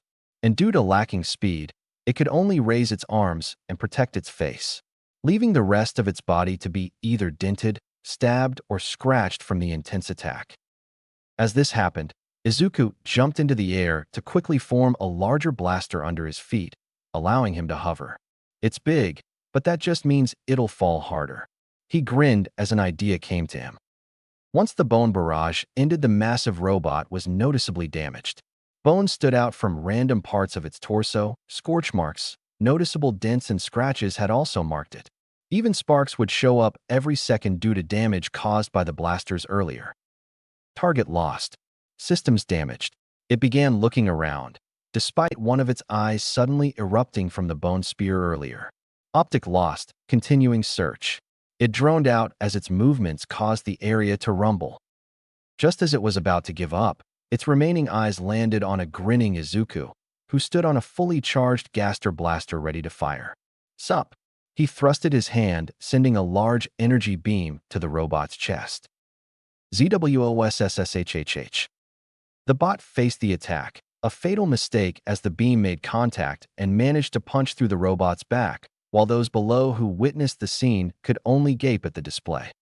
As the beam dispersed, leaving a massive and sparking hole on the bot's chest, it staggered back, looking ready to shut off at any moment. Error. Critical damage. Its voice sounded a little garbled as it sparked more. It looked down at the damage before shakily looking up and locked its flickering eyes on Izuku, who still stood on the blaster as it growled from its smoking mouth and wore an intense look on its eyes. Terminate. The bot's arms struggled to rise as its sparks grew. Now for the combo breaker, Izuku thought before teleporting, causing the bot to pause its attack while at the same time despawning the blaster he was riding on. Now positioned above the robot, he charged a large amount of OFA throughout his body as he aimed left fist forward. Always wanted to do this. Bone material covered his left arm before forming into a Gaster blaster. Megalo. As the arm blaster charged, Izuku narrowed his glowing eyes to form two more medium blasters behind him to maximize the damage. VRRRRRR. Upon noticing a bright green light, the robot and everyone else below looked up just in time to see Izuku fall with a daring grin as he widened his eyes with a flash. Smasha! He yelled as the blasters roared before firing as he sparked. ZWOSSSHHHHH. As the beams crossed at the center and merged into a larger beam, Izuku could feel his arm being burned, but continued the attack with gritted teeth. And due to the strong beam from the arm blaster, he was allowed to hover in place. From below, everyone watched in awe as the robot could do nothing but stand there as the large beam punched through its face like paper before hitting a ruined building behind it, causing it to collapse. With the damage done, Izuku despawned his blasters, revealing that not only was his sleeve burned off, but his now bare left arm appeared to have been sunburned from his attack, causing him to grimace. He then looked up to see what he did. The robot's head now sported a large sparking and smoking hole on its face as its sparks grew before many explosions erupted from random parts until a bigger explosion erupted from the robot's head and torso, catching Izuku off guard. Oh! He brought his arms up before the following shockwave from the sudden explosion sent him tumbling back in the air and into a dark cloud of smoke. Meanwhile, a large crowd from a safe distance could only stare in a stunned silence as what was left of the robot fell back onto a destroyed building as the light in its remaining optics faded, causing the world itself to seemingly shake from the massive crash. But amongst the crowd's staggered crowd, Ida and Ochako ignored the aftermath as they focused on finding their friend in the air. Song ends. As things settled, some students continued looking at the aftermath in shock, while others remained in their covers, believing that the test wasn't over yet. Few actually took the time to look for Izuku, since they were the ones to really focus on him rather than the massive bot DDO. You see him? Ochako asked Ida, barely able to hold back her tears at the thought of their friend being seriously hurt or worse. In which each moment passing, their worries and fears grew. I don't see him, Ida said with worry evident in his voice. I should have stopped him, but this was the choice he made. He assured himself as he kept searching, though he couldn't help but feel guilty considering that he could have done more to stop Izuku. So what are you guys looking for? A voice asked behind them. Due to their focus on searching for their friend, they didn't bother turning around to see who it was. We're looking for a good friend of ours, Ida responded with Ochako nodding furiously without turning around. Ah shucks, well I'm sure he'll be happy to hear that you guys think of him that way, the voice said in amusement. The two were about to chastise the man for not taking the situation seriously, only to stop when they saw that standing in front of them was Izuku with a teasing grin on his face and hands in his pockets. And apart from his sleeveless arm, his clothes are a bit burned with some tearing, most likely from the debris or shrapnel that came from the explosion. While everyone else that looked in their direction were also surprised to see him as well. Izuku continued grinning at their dumbstruck expressions. So did I miss something? He jokingly asked to try and lighten up the mood, only to immediately chuckle fondly as he was brought into a group hug. They then both began scolding him for doing something so careless. While looking a bit sheepish, Izuku laughed a bit. All right, we all know how dangerous that was. But seriously, it would have ended up badly if anyone else besides me got hurt. They wanted to argue, but he did have a point. In the end, there was no serious injuries other than him being slightly burned. Now then, Izuku turned towards Ochako. How's that ankle treating ya? He asked in a tone of concern while keeping his eyes on the limb in question. Though surprised by the sudden shift in his demeanor, Ochako replied, My ankle hurts a bit, but I think we should focus more on you, she retorted while eyeing his arm in concern as Ida did the same thing. Izuku saw their concern and brought his sleeveless arm up, ignoring the sting as he flexed his hand. Stings, but it'll get better. He shrugged as he lowered his arm. Besides that, all I have is a few cuts and dirt on me, so it's nothing serious, he stated nonchalantly, which made his friends deadpan at his casualness despite looking worse for wear. I'm glad you're okay, Ida stated warmly before making his expression more stern. But it was still foolish to fight the zero-pointer alone, he stated seriously, making Izuku look sheepish. However, seeing you do it to save others was inspiring, he added proudly while moving his arms, making the other two laugh. Izuku chuckled as he rubbed the back of his head. Well, it did look messy, but it worked out in the end. Besides, if it did end up becoming worse, I knew you two would pull through, he pointed out cheerfully. Ochako gave a thumbs up as Ida gave a salute. I was happy to help you, even if I didn't do much, he stated as Ochako voiced similar thoughts. The test is over. Present Mix's sudden announcement caused everyone in the mock city to jolt in surprise. Izuku gave a sigh as he looked at the other teens. How many points did you guys get? Ochako shakily grinned. 28, she said with a hint of embarrassment in her voice as she tried not to throw up from overusing her quirk earlier. 52, Ida shouted in a proud voice and a gleam in his glasses. Izuku nodded with a smile as he pointed to himself. I got 71 at least, he casually said. However, this bit of info caused the two to go wide-eyed. At least, they repeated in shock at their friend's power and how nonchalant he is about it. Okay, make way, an elderly voice said, making the three turn, only to see Recovery Girl making her way towards them. Is anyone hurt? Izuku just shrugged with a grin and raised his arm. I got some light burns and some scratches, but nothing serious, he stated calmly while Ida shook his head negatively at the question. Ochako raised her hand. I hurt my ankle, she announced with a wince. Recovery Girl approached Ochako to inspect the ankle. Afterwards, she looked to the teen with a kind smile.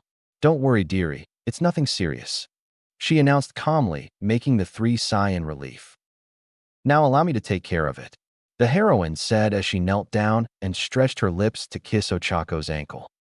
Everyone was shocked except for Izuku, who began laughing at their expressions. I can relate. Before anyone could say anything, a glow covered Ochako's ankle, completely healing it before their eyes. Ochako then stood on her feet with a shocked expression. Whoa, it feels completely healed now. She cheered before hunching over. But I feel a bit tired now, she said in a softer tone. Izuku decided to pitch in and put their confusion at ease. That's just a normal side effect to Recovery Girl's quirk, he said, gaining everyone's attention. Her quirk speeds up anyone's recovery speed, allowing them to heal something that would take weeks or even months to heal in a matter of seconds. Everyone who heard was in awe of her quirk. Recovery Girl let out a small laugh. Always the fanboy, aren't you? As he looked embarrassed, earning a laugh from everyone, the heroine retrieved a green gummy bear from her pocket. Here, have a gummy. She placed the candy on Izuku's hand. Now let me heal you, Sonny, she said before kissing his cheek. A glow covered the teen's body as he began to heal. Wow, I wish I could do that, Izuku said as he eyed his healed arm in awe before bowing to Recovery Girl. Thank you, Recovery Girl. He then raised his head with a sheepish expression as he held out a notebook from his hoodie. If you wouldn't mind, could you sign my autograph book? He requested shyly. I never got the chance before, so I might as well do it now, he thought to himself as others who watched the interaction wondered how the notebook survived.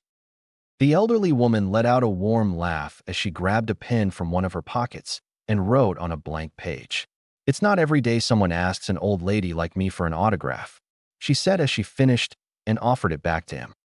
Izuku graciously accepted it before looking at the healing hero with a smile. I'll be surprised if no one did.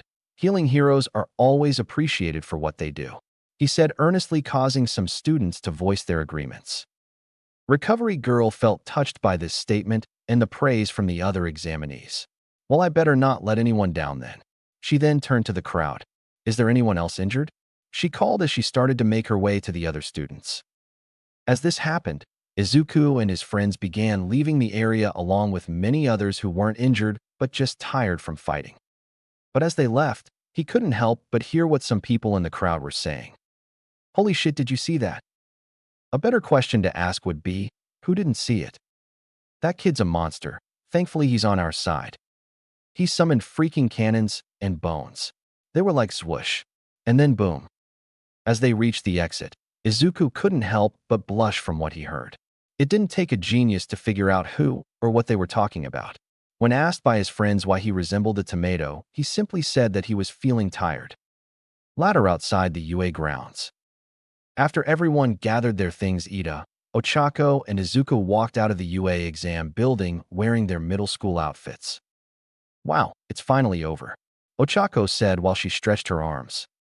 Ida nodded. Yes, today was quite the experience, he said while moving his hand as he talked.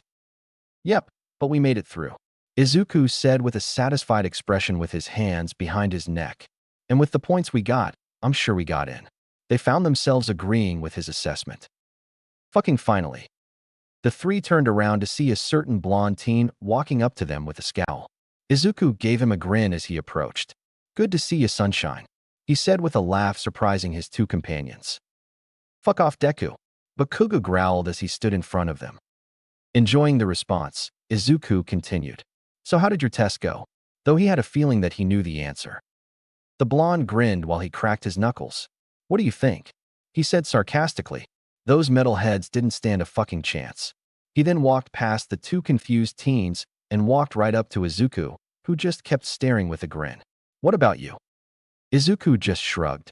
Things went well, and I managed to help others along the way. He gestured towards his two companions who were still watching the duo's interesting exchange. Plus, I made some new friends along the way, he said, making the two smile, while Bakugo just rolled his eyes with a groan. After chuckling at the blonde teen's expense, he continued. Well, we better get going. It's getting dark out. With that, the four started making their way towards home. Along the way, Ochako saw her chance and decided to ask Izuku. She said, gaining everyone's attention while the teen in question just hummed, indicating that he was listening. Why does Bakugo call you Deku? She said, not realizing her mistake. Izuku chortled while Bakugu looked like he would kill her in her sleep, getting confused and fearful looks from the two. First of, Izuku trailed off as he began laughing again, which of course caused Bakugu to form a face that could end the world. His name is Bakugu.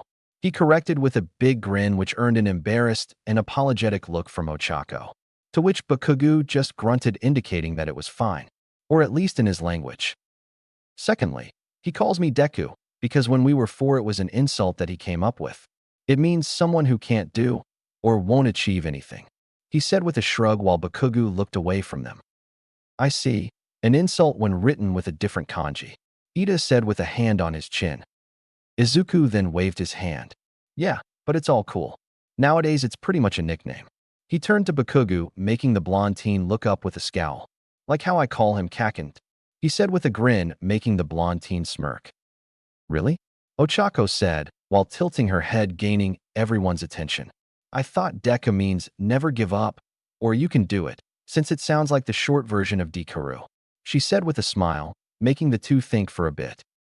After a moment, Izuku looked to Ochako with a smile. Huh, never really thought of it that way. Thanks, buddy, he said in a grateful tone, making her smile. So, she began gaining his attention. To make it official, can I call you Deka too? She asked with a hopeful look on her face. Izuku merely smiled at the question. Sure thing, he said with a cheery tone and turned towards Ida. What about you, Ida? To this, Ida shook his head. No, I believe calling you Izuku or Midoriya is good enough, he said with a slight bow. Well, as of now, Deku has a new meaning, Izuku said in a cheerful tone while Ochako and Ida voiced their support. Fucking tastic, Bakuga shouted, gaining everyone's attention. Are we done with this friendship bullshit? He said, making Ida and Ochako deadpan at him, while Izuku could tell that he was enjoying the moment. In his own Bakuga way, that is. Deciding to have fun, Izuku spoke. Oh, come on, Kakin, he lightly chastised, gaining the grumpy blonde's attention. If you had friends like mine, you'd be the luckiest guy in the world. He grinned, making Bakugu's eye twitch while the other two laughed at the duo's interaction. I hate you, the explosive teen growled after a while, before marching ahead with a grumble. Izuku laughed at the response as he followed. I know, bud. They were about to split off when suddenly Izuku got their attention. You guys want to exchange numbers? We can talk to each other if we have the time, he offered as he took out his phone. Ochako and Ida immediately agreed, while Bakugu just scoffed and started walking away. I don't need their fucking numbers, was the last thing they heard as he turned the corner, making his way home. The two turned to Izuku expectantly, and without missing a beat, he clarified. Oh, what he means is, if I need their numbers, I'll just ask Deku if I want it. That seemed to clear their confusion, making them chuckle at the translation. And with that, the three parted ways, eager to hear from Yue. 1 week later, Midoriya, resident Shizuku's room. A week had passed, but for Izuku it was in a flash, and almost nothing interesting happened. He kept in touch with his friends, mostly talking about random topics and how they were eager to get the results. When he had the chance, Izuku tried contacting All Might, but the hero seemed to be missing his calls. During his free time, he kept training both his quirk and body in the hopes of improving his skills. Not only that, he hoped to increase his stamina and overall energy. Currently, he sat in the middle of his room, meditating while channeling OFA throughout his body and forming weapons at the same time. All the while, Temi was asleep, being used to her owner's weirdness. Opening his eyes, he was about to freshen up when his mom burst through the door with a letter in her hands, effectively causing him to stop using his quirk. Izuku, Inko called out to her son in a tone of nervousness and excitement. It's here, honey. She handed the letter to Izuku, who slowly took the letter from her hands and looked it over, feeling it weigh like a ton in his hands. He then looked to his mother and saw she was giving him a smile, though it was a nervous one. I believe in you, sweetie, she said before leaving the room and closing the door behind her to give him privacy.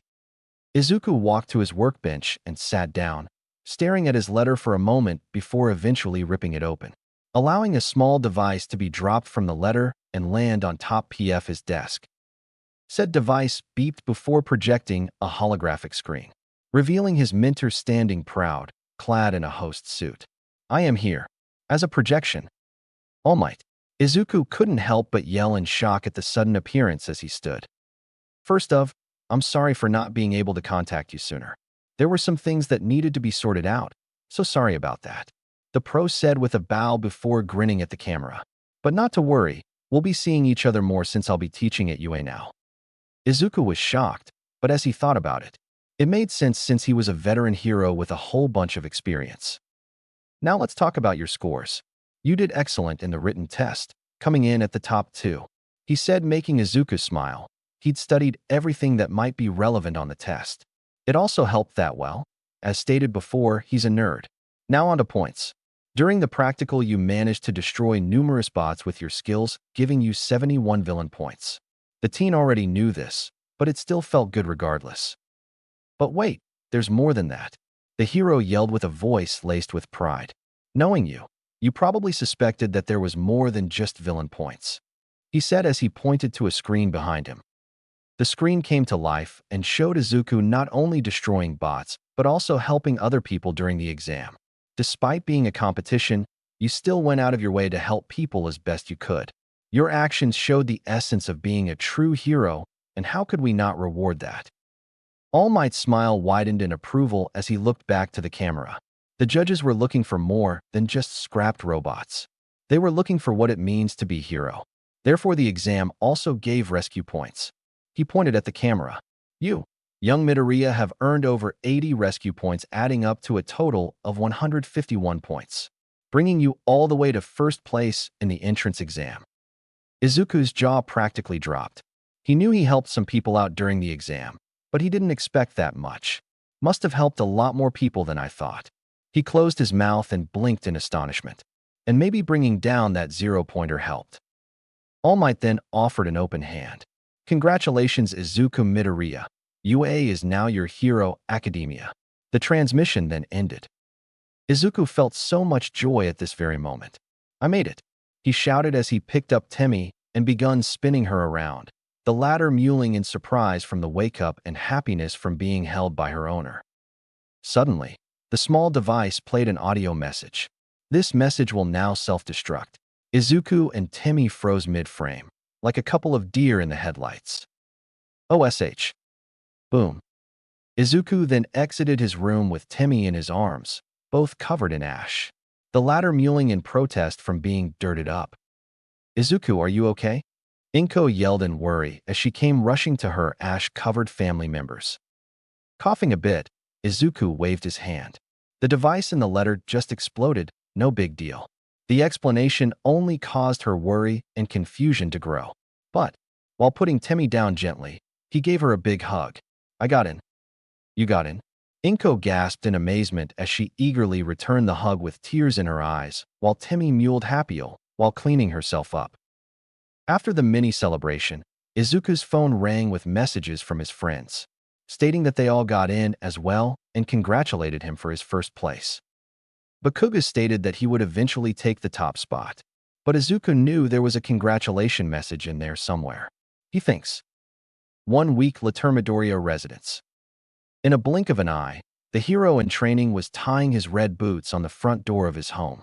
Today was the first day of class. He didn't know where his friends' classes were, but he hoped that they were joining him in Class 1A. Izuku. The teen looked back to see both his mom and Temi in her arms, seeing him leave. Inko smiled at her son as she felt tears in her eyes. You're mega cool right now, she said while Temi mewled in happiness. Izuku smiled at them as he opened the door. See you soon, you two, he said before he walked out. UA Groundshallways. 1A, where is it? Izuku muttered as he rushed down the hallway. After a few minutes of searching, Izuku finally found the 1A classroom door. It sported a massive sliding door, easily twice his height, and nearly 3 times long as his shoulders. Must be for people of all sizes. He shrugged as he touched the door. Now let's see what we're dealing with. Izuku thought as he opened the door, only to laugh at what he saw. This'll be fun. There sitting in the front row was Bakugo arguing with Ida. The two clearly arguing about feet on his desk. Don't put your legs on the desk. Don't you think that's disrespectful towards your classmates? The tall teen said in exasperation. Despite the tone, Bakugo scoffed. Frankly, I don't give a fuck. Which middle school are you from anyway? Though surprised from the sudden question, Ida fixed his glasses. I went to Sumai Academy. Sumai? Katsuki's feet fell from his desk as he leaned forward. Get that elitist shit out of my face, Four Eyes. He yelled, shocking Ida and making the team take a few steps back. For a few seconds, the two stopped their arguing as they saw Izuku standing at the door with a grin on his face. Yo! With a smile on his face, Ida made his way to him. Izuku, looks like we'll be in the same class, he said as he extended a hand. Izuku smiled as he shook his hand. I'll be looking forward to it. He then turned to Bakugo, who gave him a smirk. So you're here too, Deku? The explosive teen stated with no surprise in his voice. Uh-huh, morning to you too, sunshine, Izuku said with a laugh that immediately made Bakugo's blood boil. Fuck off, Bakugo roared back in fury. Izuku just chuckled before grinning sheepishly. Sorry, couldn't resist. The blonde teen just grunted, but thankfully there was no real heat in his voice. Meanwhile, everyone except for Ida was just flabbergasted by the duo's exchange. Well, all except a red-haired teen who's enjoying how manly they're being. Noting the sudden silence, Izuku noticed that all eyes were on him, making him blush a bit. Sheesh, can't a guy just say good morning? He thought as he looked around the room in embarrassment. You guys are here too. The three turned to see Ochako standing behind Izuku with a smile on her face. Izuku and Ida gave her a smile, while Bakugo just grunted. Meanwhile, the class just went back to their usual thing, having conversations with each other. The OFA user then discreetly eyed his classmates, studying them a bit. From what he can see, they have all kinds of quirks from emitters, transformation, and mutant-type quirks. Huh, quite the variety here, but I can tell we'll get along just fine, he happily thought to himself. He then noticed a short teen with dark purple orbs on his head, giving a lecherous gaze towards a girl with a ponytail, making her uncomfortable for unknown reasons. Well, hopefully, he mentally added with a deadpan expression. Looking around again, something caught Izuku's eyes, or rather, someone that made his eyes widen a bit. There, conversing with a red-haired teen, is a pink-skinned teen with pink fluffy hair, two horns sticking out of her head. She then glanced behind her, talking to another classmate, giving Izuku a good view of her eyes. Oh God, her eyes. He couldn't help but be entranced by them. Dark as the void, but in the center of it, her irises act like a shining light within it. Ochako noticed that her friend had stopped moving and looked at his face, only to see that he was in some sort of trance, confusing her. Following his gaze, her eyes landed on a pink-colored teen. She then looked at Izuku, who remained entranced, then at the teen, who remained blissfully unaware, and then him again. Her gears started turning. After connecting the dots, a sly grin formed on her face. Ah, someone's in love, she squealed in her head before gently nudging him on the ribs. The effect was immediate as Izuku jolted in surprise. Huh. He turned to Ochako, who had a huge knowing grin on her face. Realizing that he'd been caught, his face turned red, making her laugh as he pinched the bridge of his nose with a groan. She then leaned in to whisper, "Don't worry, I'll keep it to myself," she said genuinely. Turning his head, he saw a kind smile on his friend's face. And though red-faced, Izuku gave a shaky nod and an embarrassed smile, while Ida and Bakugo remained clueless.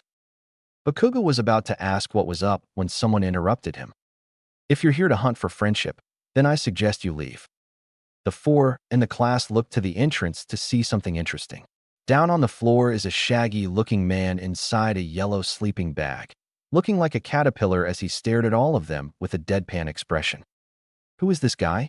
Were the collective thoughts of everyone in class as Izuku and his friends made their way to their desks.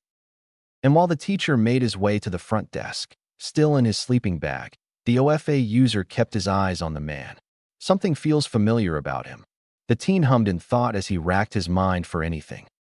It took you a few seconds to quiet down, good, the man said as he took off his sleeping bag, while Izuku lightly furrowed his brows upon seeing the scarves around the man's neck. With the sleeping bag off, the man turned to the class with the same bored look. I'm your homeroom teacher, Shoyuta Aizawa. Pleasure to meet you, he greeted in a tired tone. That instantly made Izuku connect the dots. Aizawa, also known as the underground hero, Eraserhead. The teen could only stare in awe at seeing the man in person. From what he knew, Eraserhead was said to be one of the best hand-to-hand fighters in all of Japan. Not only that, he was responsible for taking down shady operations done by villains in the shadows. His quirk, Eraser, allowed him to erase the effects of anyone using their quirks as long as they were in his sights, with the exception for mutation types, of course, since it's a physical part of them. Izuku was suddenly out his thoughts when Aizawa pulled out a P uniform from his sleeping bag. "Wear these immediately and head to the P.E grounds," he said as he passed uniforms to everybody. Not wasting any time, they went to their respective locker rooms to change, though admittedly confused by this sudden notion. UA grounds area. Outside, everyone stood at the P ground wearing their uniforms. A quirk apprehension test. Everyone yelled in confusion. Ochako looked worried and confused. What about the ceremony? And the guidance counselor's meeting? "If you want to be heroes, we don't have time for that," Aizawa said without glancing at Ochako. "You all understand the school's reputation for freedom on campus. Well, that freedom goes for us teachers too," he said, making everyone scared. Aizawa then explained that the tests are based on sporting tests. Only this time they would have to use their quirks the best they could in order to gain a higher score. "Bakugu," the teacher said, getting the teens' attention. "How far could you pitch a softball in middle school?" The blonde thought about it for a second before replying. 67 meters. Aizawa tossed a softball to Bakugu. "Now try using your quirk this time. As long as you don't exit the circle, anything you do is fine," he said as the teen walked into the circle. "Don't hold back." "Got it," Bakugu replied with a feral grin as he started winding up his arm. And just as the ball was leaving his hand, he set off a huge explosion. "Dai!" The blonde screamed at the top of his lungs before launching the ball sky high. "Die?" Izuku thought with an eye roll, but chuckled while everyone else either gaped at the distance the ball went or was in awe at the quirk. Although one teen with earphone jacks on her ears grumbled about the sudden noise as she massaged her ears with a grimace. After a few moments, the device on Aizawa's hand beeped. Before anything else, one must know what they're capable of. The pro hero then showed Bakugu's score of 705.2 m. This is a rational metric that will form the basis of being hero. Well, that's insane. 705 meters, that's unreal. So manly. This looks fun, the pink-skinned teen said in a cheery tone, making Izuku smile as well. The other students also voiced their excitement until Aizawa spoke again. "It looks fun, you say?" the pro hero said in a cold tone. And just like that, the atmosphere changed. Izuku suddenly felt dread from the pro's voice and nearly summoned his bones on instinct. The next words that he said sent chills to everyone's spine. "How about this? If anyone has a low score here, then they'll be instantly expelled," said the pro in a threatening manner as everyone paled. Eraserhead then pulled his hair back, revealing a mad grin on his face as his eyes glowed. "Welcome to the Department of Heroics. UA grounds area." Quite the first impression, Izuku nervously grinned as he watched his classmates panic. "This is our first day here," Ochako shouted in shock. Izuku examined the pro hero's face, looking for any signs of deceit or hesitation at all. Sadly, there was nothing for him to find. And as messed up as it is, this could be a way to weed out the weak and encourage the students to take the hero course very seriously. Either that, or this pro has a really good resting bitch face. Aizawa wasn't fazed by the panic from his students. Natural disasters, massive accidents, ego-made villains. All kinds of calamities can happen when we least expect them, and it's our job as heroes to face it, to restore peace. He turned to the class, who shrank under his stern gaze. "If you came here just to have fun, then that's too bad. For the next 3 years, all you can expect from your life at UA is one of hardship." Lightly gulping, Izuku glanced at his nervous or tense classmates. "Welp, that confirms it. Unless we step up, we're all going to be further from our dreams." The pro eyed them scrutinizingly. "This is plus ultra. I expect you to overcome these trials and climb to the top." That seemed to do the trick, as everyone, including Izuku, was getting pumped and becoming more serious. Now it's time to step up. With that, the trials began, the first being the 50-meter dash, and Izuku was paired off with Bakugu, both eager to see what they can do. As soon as the signal was given, Bakugu blasted off with his quirk, covering Izuku in a cloud of dust. Blast rush.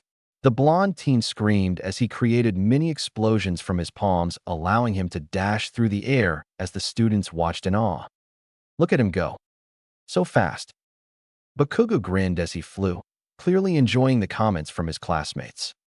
Only for his moment to be short-lived when he blinked and saw Izuku calmly crossing the finish line before turning to watch him go with a grin. Izuku Midoriya, 2 seconds.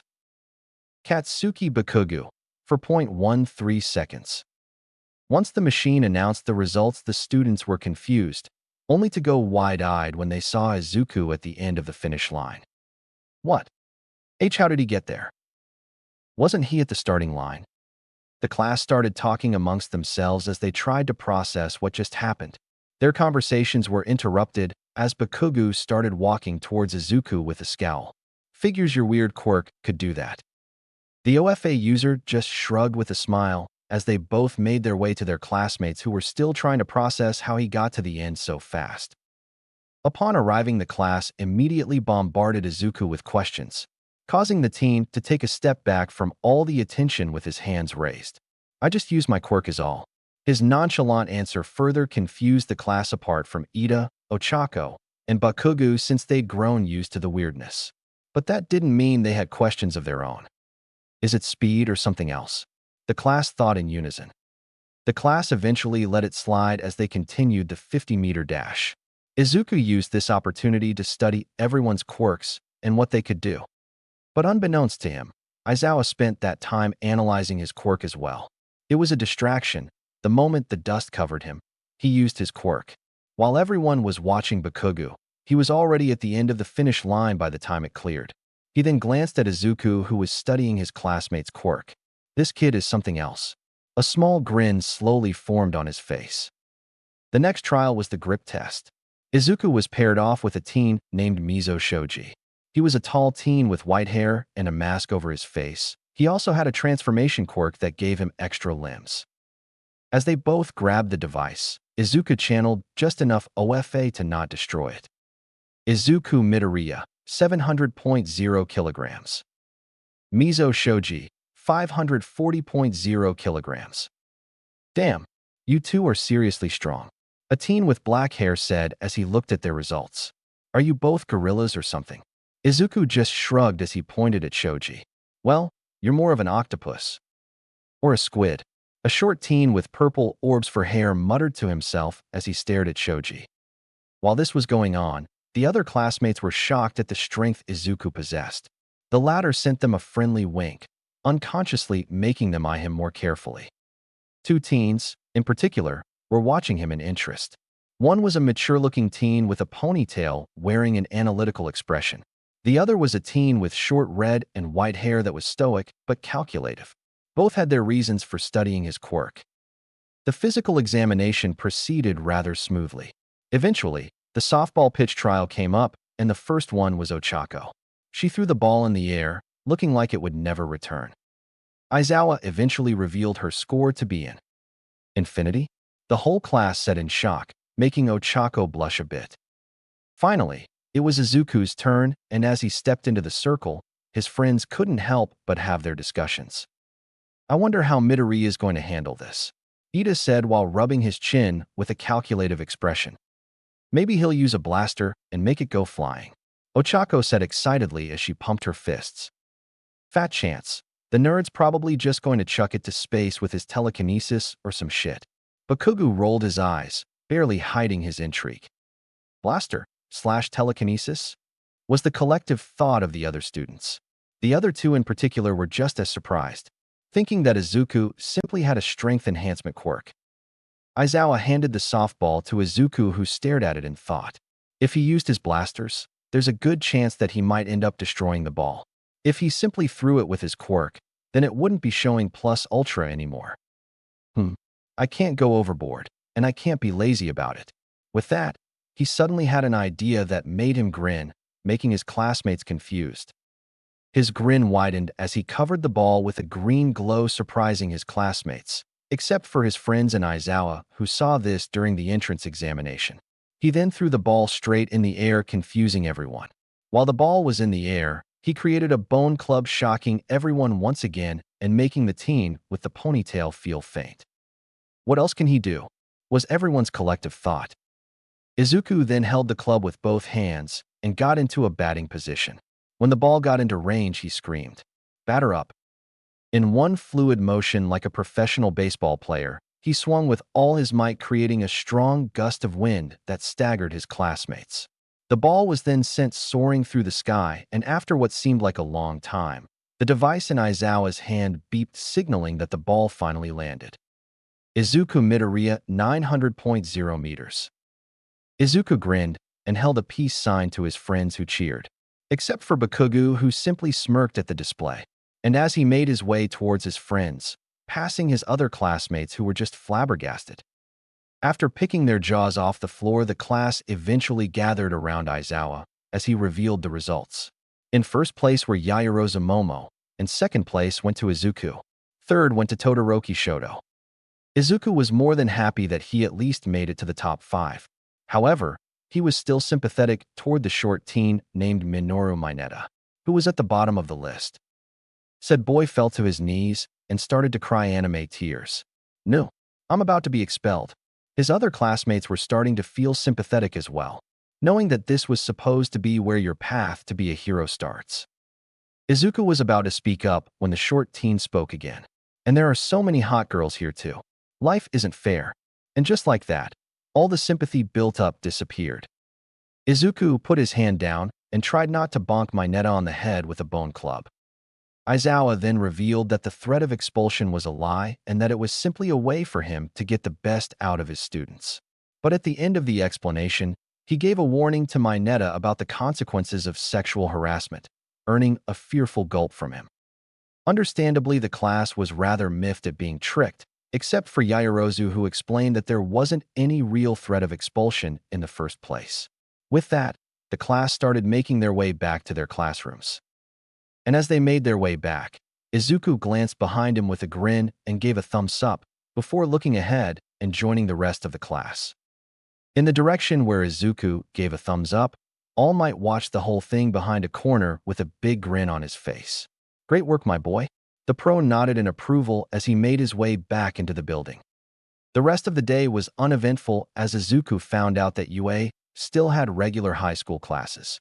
And being the best hero school made them fairly difficult, meaning he needed to take a lot of notes and pay more attention if he wanted to pass. The next day at UA. The day was rather dull for Izuku. Regular classes were held almost the entire day. At noon, everyone gathered at the mess hall to feast on great cuisine made by a pro hero named Lunch Rush, a hero that used his influence to feed the less fortunate. To no one's surprise, Izuku nerded out and held the line for a bit. Luckily, he snapped out of it and hastily asked for an autograph from the hero. Said hero was shocked, but happy to know that there are people that appreciate him. All the while his class could only snicker, making him blush. UA Grounds 1A classroom. The students all sat while waiting for their teacher to show up. And as they discussed who it could be, Izuku smiled when he felt a familiar presence making his way to the door. "I am." A certain hero called, making the whole class excited. Coming through the door, like a normal person, All Might yelled as he burst through the door, proudly laughing in a heroic pose. Izuku laughed at that. Nice entrance. He grinned as he watched All Might march his way to the teacher's desk. He also noticed that he was clad in his Silver Age costume. As his classmates looked ecstatic, All Might stood tall. Foundation of Hero Studies. For this class, we'll be building up your hero foundation through various tests. The pro began flexing. Starting with this. He then held out a card in a heroic way. A battle trial. Bakugo formed a vicious grin on his face. Battle? Trial. Izuku added with a raised eyebrow. And to go with your first battle, All Might pressed a button on a remote. In an instant, several shelves on the wall opened. "We've had your costumes prepared to your specifications," he said, making everyone excited. "Now go get changed and head over to Ground B," All Might said as everyone began grabbing their gear. "And remember, from here on out, you're all heroes," he proudly stated, making everyone smile. Everyone in class quickly made their way to the locker rooms to change with excitement coursing through their veins. UA Grounds Ground B training area. Izuku was the last to enter Ground B. Upon arrival, he instantly gained some confused looks from his classmates. Which is understandable since he's clad in a white t-shirt topped with a green hooded jacket with the hood having a fur trim on it. His hands also had gloves with a pattern of a skeleton on them and baggy black pants with white stripes on their sides. For footwear, he had his red combat boots on, and to top it all off, he had a red scarf that reached to his knees and could cover his mouth and nose if he wanted to. Author's note. Yep, his outfit is a mix of Undertale sans and Aftertale sans, except no blood, of course. The design itself was designed to be not so noticeable. When he submitted it to the support course, they had to confirm multiple times if this was the costume that Izuku wanted. The confusion he caused made him happy knowing that his idea was effective. The materials used to make this outfit were specially made by the support course, making it more durable than it appeared to be. It also helped that they didn't weigh much, giving Izuku more than enough mobility. They also had functions that could prove to be useful in specific situations. As for the scarf, well, scarves are cool. Deku. Ochako approached with a curious look. After removing his hood and lowering his scarf, Izuku flashed her a friendly smile. Yep, it's me. He winked. Wow, your costume is so cool. She praised with excitement before fiddling a bit with the fabric on her waist. My suit came in rather tight, she added in an embarrassed tone. Upon analysis, Izuku noticed that her outfit seems to be themed for space, complete with a visor. And upon closer inspection, he noted that her boots had springs on them, possibly used to help her jump higher if ever she used her quirk on herself. All in all, it suited her quirk well. Izuku shook his head. I think it looks good on you. It's pretty eye-catching and memorable. He hummed before nodding. And aesthetically pleasing in my opinion anyway. He added honestly with a shrug. Ochako beamed. Thanks. That means a lot, Deku, she said in a bubbly tone. Plus I like the boots. He added while looking at her shoes. It's pretty ingenious when you think about it. He finished with a smile and a thumbs up. Ochako grinned and proceeded to give a friendly hug. Stop, you're making me blush. She laughed. Izuku returned the hug, laughing as well. Heh, easy there. He paused as a grin formed on his face. With an outfit like that, you might send me to space. He joked, making both of them laugh. Off to the side, Ida smiled at the camaraderie displayed while Bakugo clicked his tongue and focused on adjusting his grenade gauntlets. On the other side, some students were getting the completely wrong idea, including a certain pink-haired teen who formed a mischievous smile on her face, while Mineta and a teen named Kaminari were grumbling in jealousy. Lucky bastard. All Might then arrived. I'm liking everyone's styles, he said while giving everyone a thumbs up. All Might, regarding the performance area we'll be using, is it like the mock city from the entrance exam? Ida asked while raising his hand. All Might explained that everyone would be performing mock battles in a form of heroes versus villains, with pairs on both sides. This of course made students ask a flurry of questions. So how do we determine who wins or loses? Is there a threat of expulsion? What would be the best way to group us? All Might started to sweat from the questions being thrown at him. I can't answer if you speak all at once, he said before bringing out a small piece of paper. Notes. Izuku snorted into his hand, trying to hold in his laughter. He ended up shaking from holding it in. Luckily, Ochako noticed and nudged him to stop, though she was also holding in her laughter too. The scenario will be villains have a doomsday device they plan on using, and it's the hero's job to stop them. If the heroes reach the device before the time runs out, or they capture the villains, they win. If the villains hold out until the time runs out, or they capture the heroes, they win. All Might explained. As for the teams, he continued as he brought out a box. They will be chosen by lottery. Is that really how we'll do it? Ida, among others, was taken aback by this. Izuku hummed, nodding in understanding. Makes sense actually. His remark grabbed everyone's attention. Pros are often forced to work with people they're unfamiliar with for short team-ups. This is probably to test us for future quick team-ups and to see if we can adapt. I see. Ida shouted before turning to All Might. I apologize, he said while bowing at a perfect 90-degree angle, making Izuku and Ochako chuckle. While a little weirded out by the display, All Might gave him a thumbs up. It's fine. Now let's get started. As everyone else got their teams, Izuku was next to put his hand in the box before he pulled out a name. Mina Ishido? Izuku called out while looking around. That's me. As soon as he heard the voice, he could feel his face burning up. Turning around, he desperately tried to hide the blush on his face. Not only was she beautiful up close, but her outfit made it hard to look at her. She was wearing a skin-tight suit that hugged her body. The material was a very loud blue and purple camo design that started at her chest and went all the way down her legs. She was also wearing a pair of brown and beige boots. She wore a beige vest, and to top it all off, she wore a white domino mask. Izuku then realized that he was more or less gawking at her and quickly rebooted. He needed to say something, anything. Maybe talk about quirks that could work, the weather, or even make a joke. Why, you look great. He stammered before looking away and was tempted to hide his face in his scarf forever.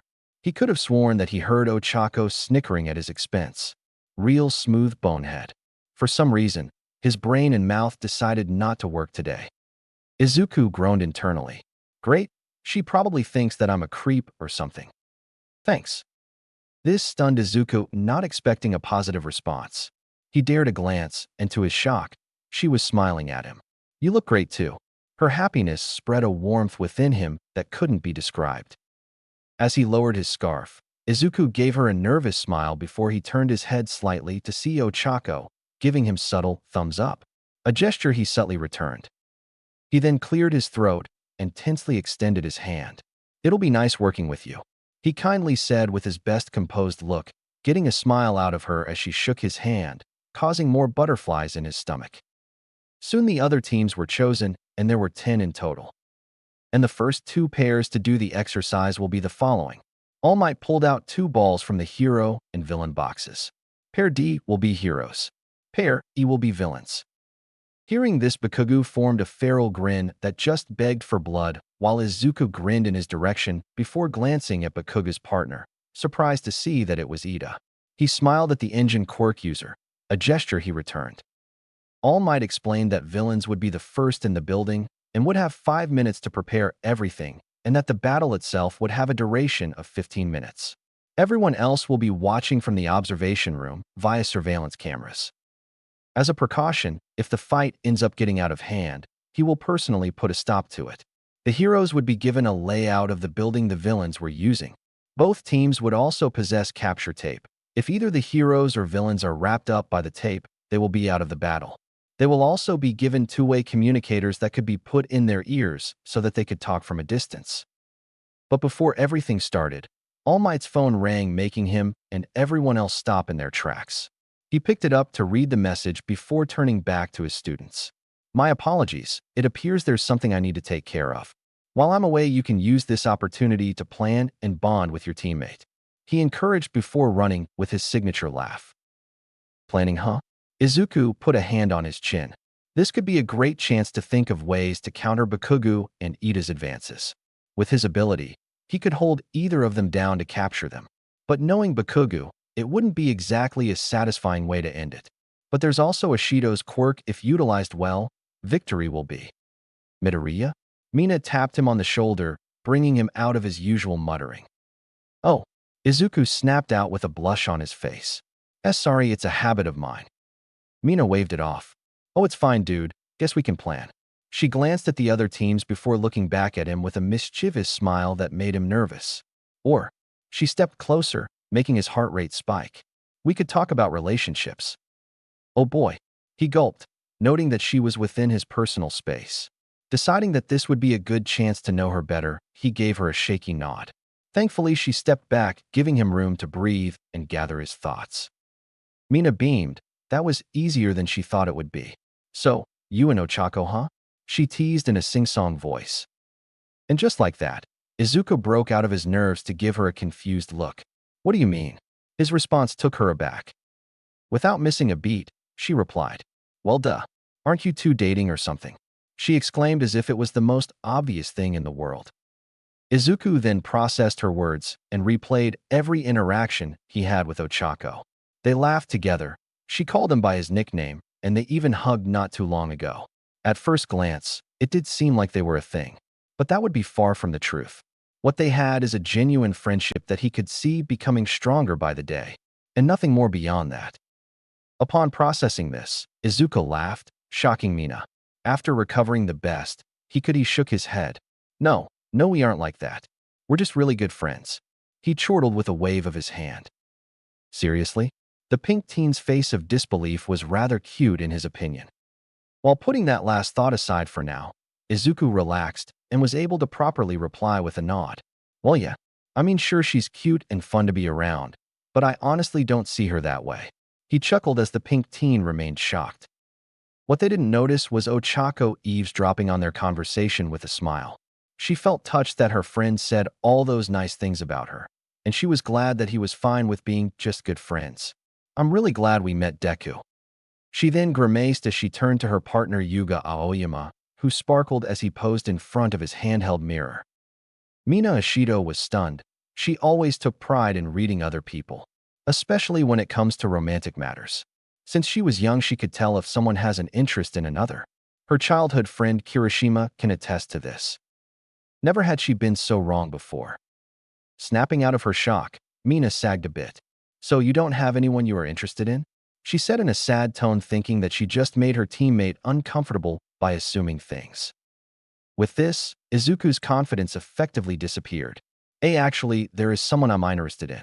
He didn't meet her gaze, not wanting to lose his cool any more than he already did. She perked up at his shy reaction and leaned close. Oh, an impish grin formed on her face as she leaned in. Mind telling me who it is? Oh, if only you knew. Izuku crookedly grinned at the irony of the situation. Your crush asking you who your crush is. The universe sure has fun making things interesting for him. Looking into her eyes, he struggled to respond with how lost he was in their beauty. But after a bit, he realized how close she was and promptly looked away and hid his face within his scarf with pink dusting his cheeks. All the while, Ashido's curiosity and interest grew from his reaction, finding it both cute and intriguing in a way. Thankfully, All Might arrived, indirectly rescuing Izuku from his predicament and gaining everyone's attention. I am here, he said aloud as he flexed. Sorry about that. There was some paperwork that needed sorting. He chuckled and pointed towards the building. Now then, heroes and villains, get in your positions. UA grounds inside the simulation building bomb room. After admiring the fake bomb, Izuku composed himself. Okay, first things first. He turned to look at Ashido with a serious look. I think we should explain our skills and abilities a bit to get a better understanding of each other. Ashido nodded dumbly, hardly believing that this was the same timid boy she met earlier. I make acid. She started. I can secrete it from anywhere with sweat glands, but it's easiest through my hands and feet. I can control how strong it is, and I can also control its consistency. She then lifted her foot to show him the holes underneath them. My shoes are designed to make sliding around easier. Wow, Izuku said, gaining her attention. That's amazing, he exclaimed with a literal shine in his eyes, making her blush a bit, embarrassed and flattered by the sudden praise and energy. It's nothing special, she stuttered, mentally berating herself for showing sudden weakness. Pretty sure it is. Izuku's smile made it hard for her to rebuke that before he began explaining his quirk the best he could. My quirk is called Energized Bones. A serious look dawned on him as he activated his quirk, causing the glow in his eyes to glow and his hair to stand a bit, as well as emanate green electricity around him. It gives me enhanced strength and stronger bones too. Mina couldn't help but stare in awe at the energy coming off of him. And despite having seen it already during Aizawa's test, it's still shocking for someone so ordinary looking to have this much power in him. To have a face that held so much focus and will that anyone can see it from just having one look at him, which is highlighted by his shining eyes that held strength and compassion behind them. It honestly made him look quite handsome. Realizing that she was more or less staring longer than she should have, she quickly looked away with slight lilac on her cheeks. With a blush of his own from the staring, he continued. I can make bone weapons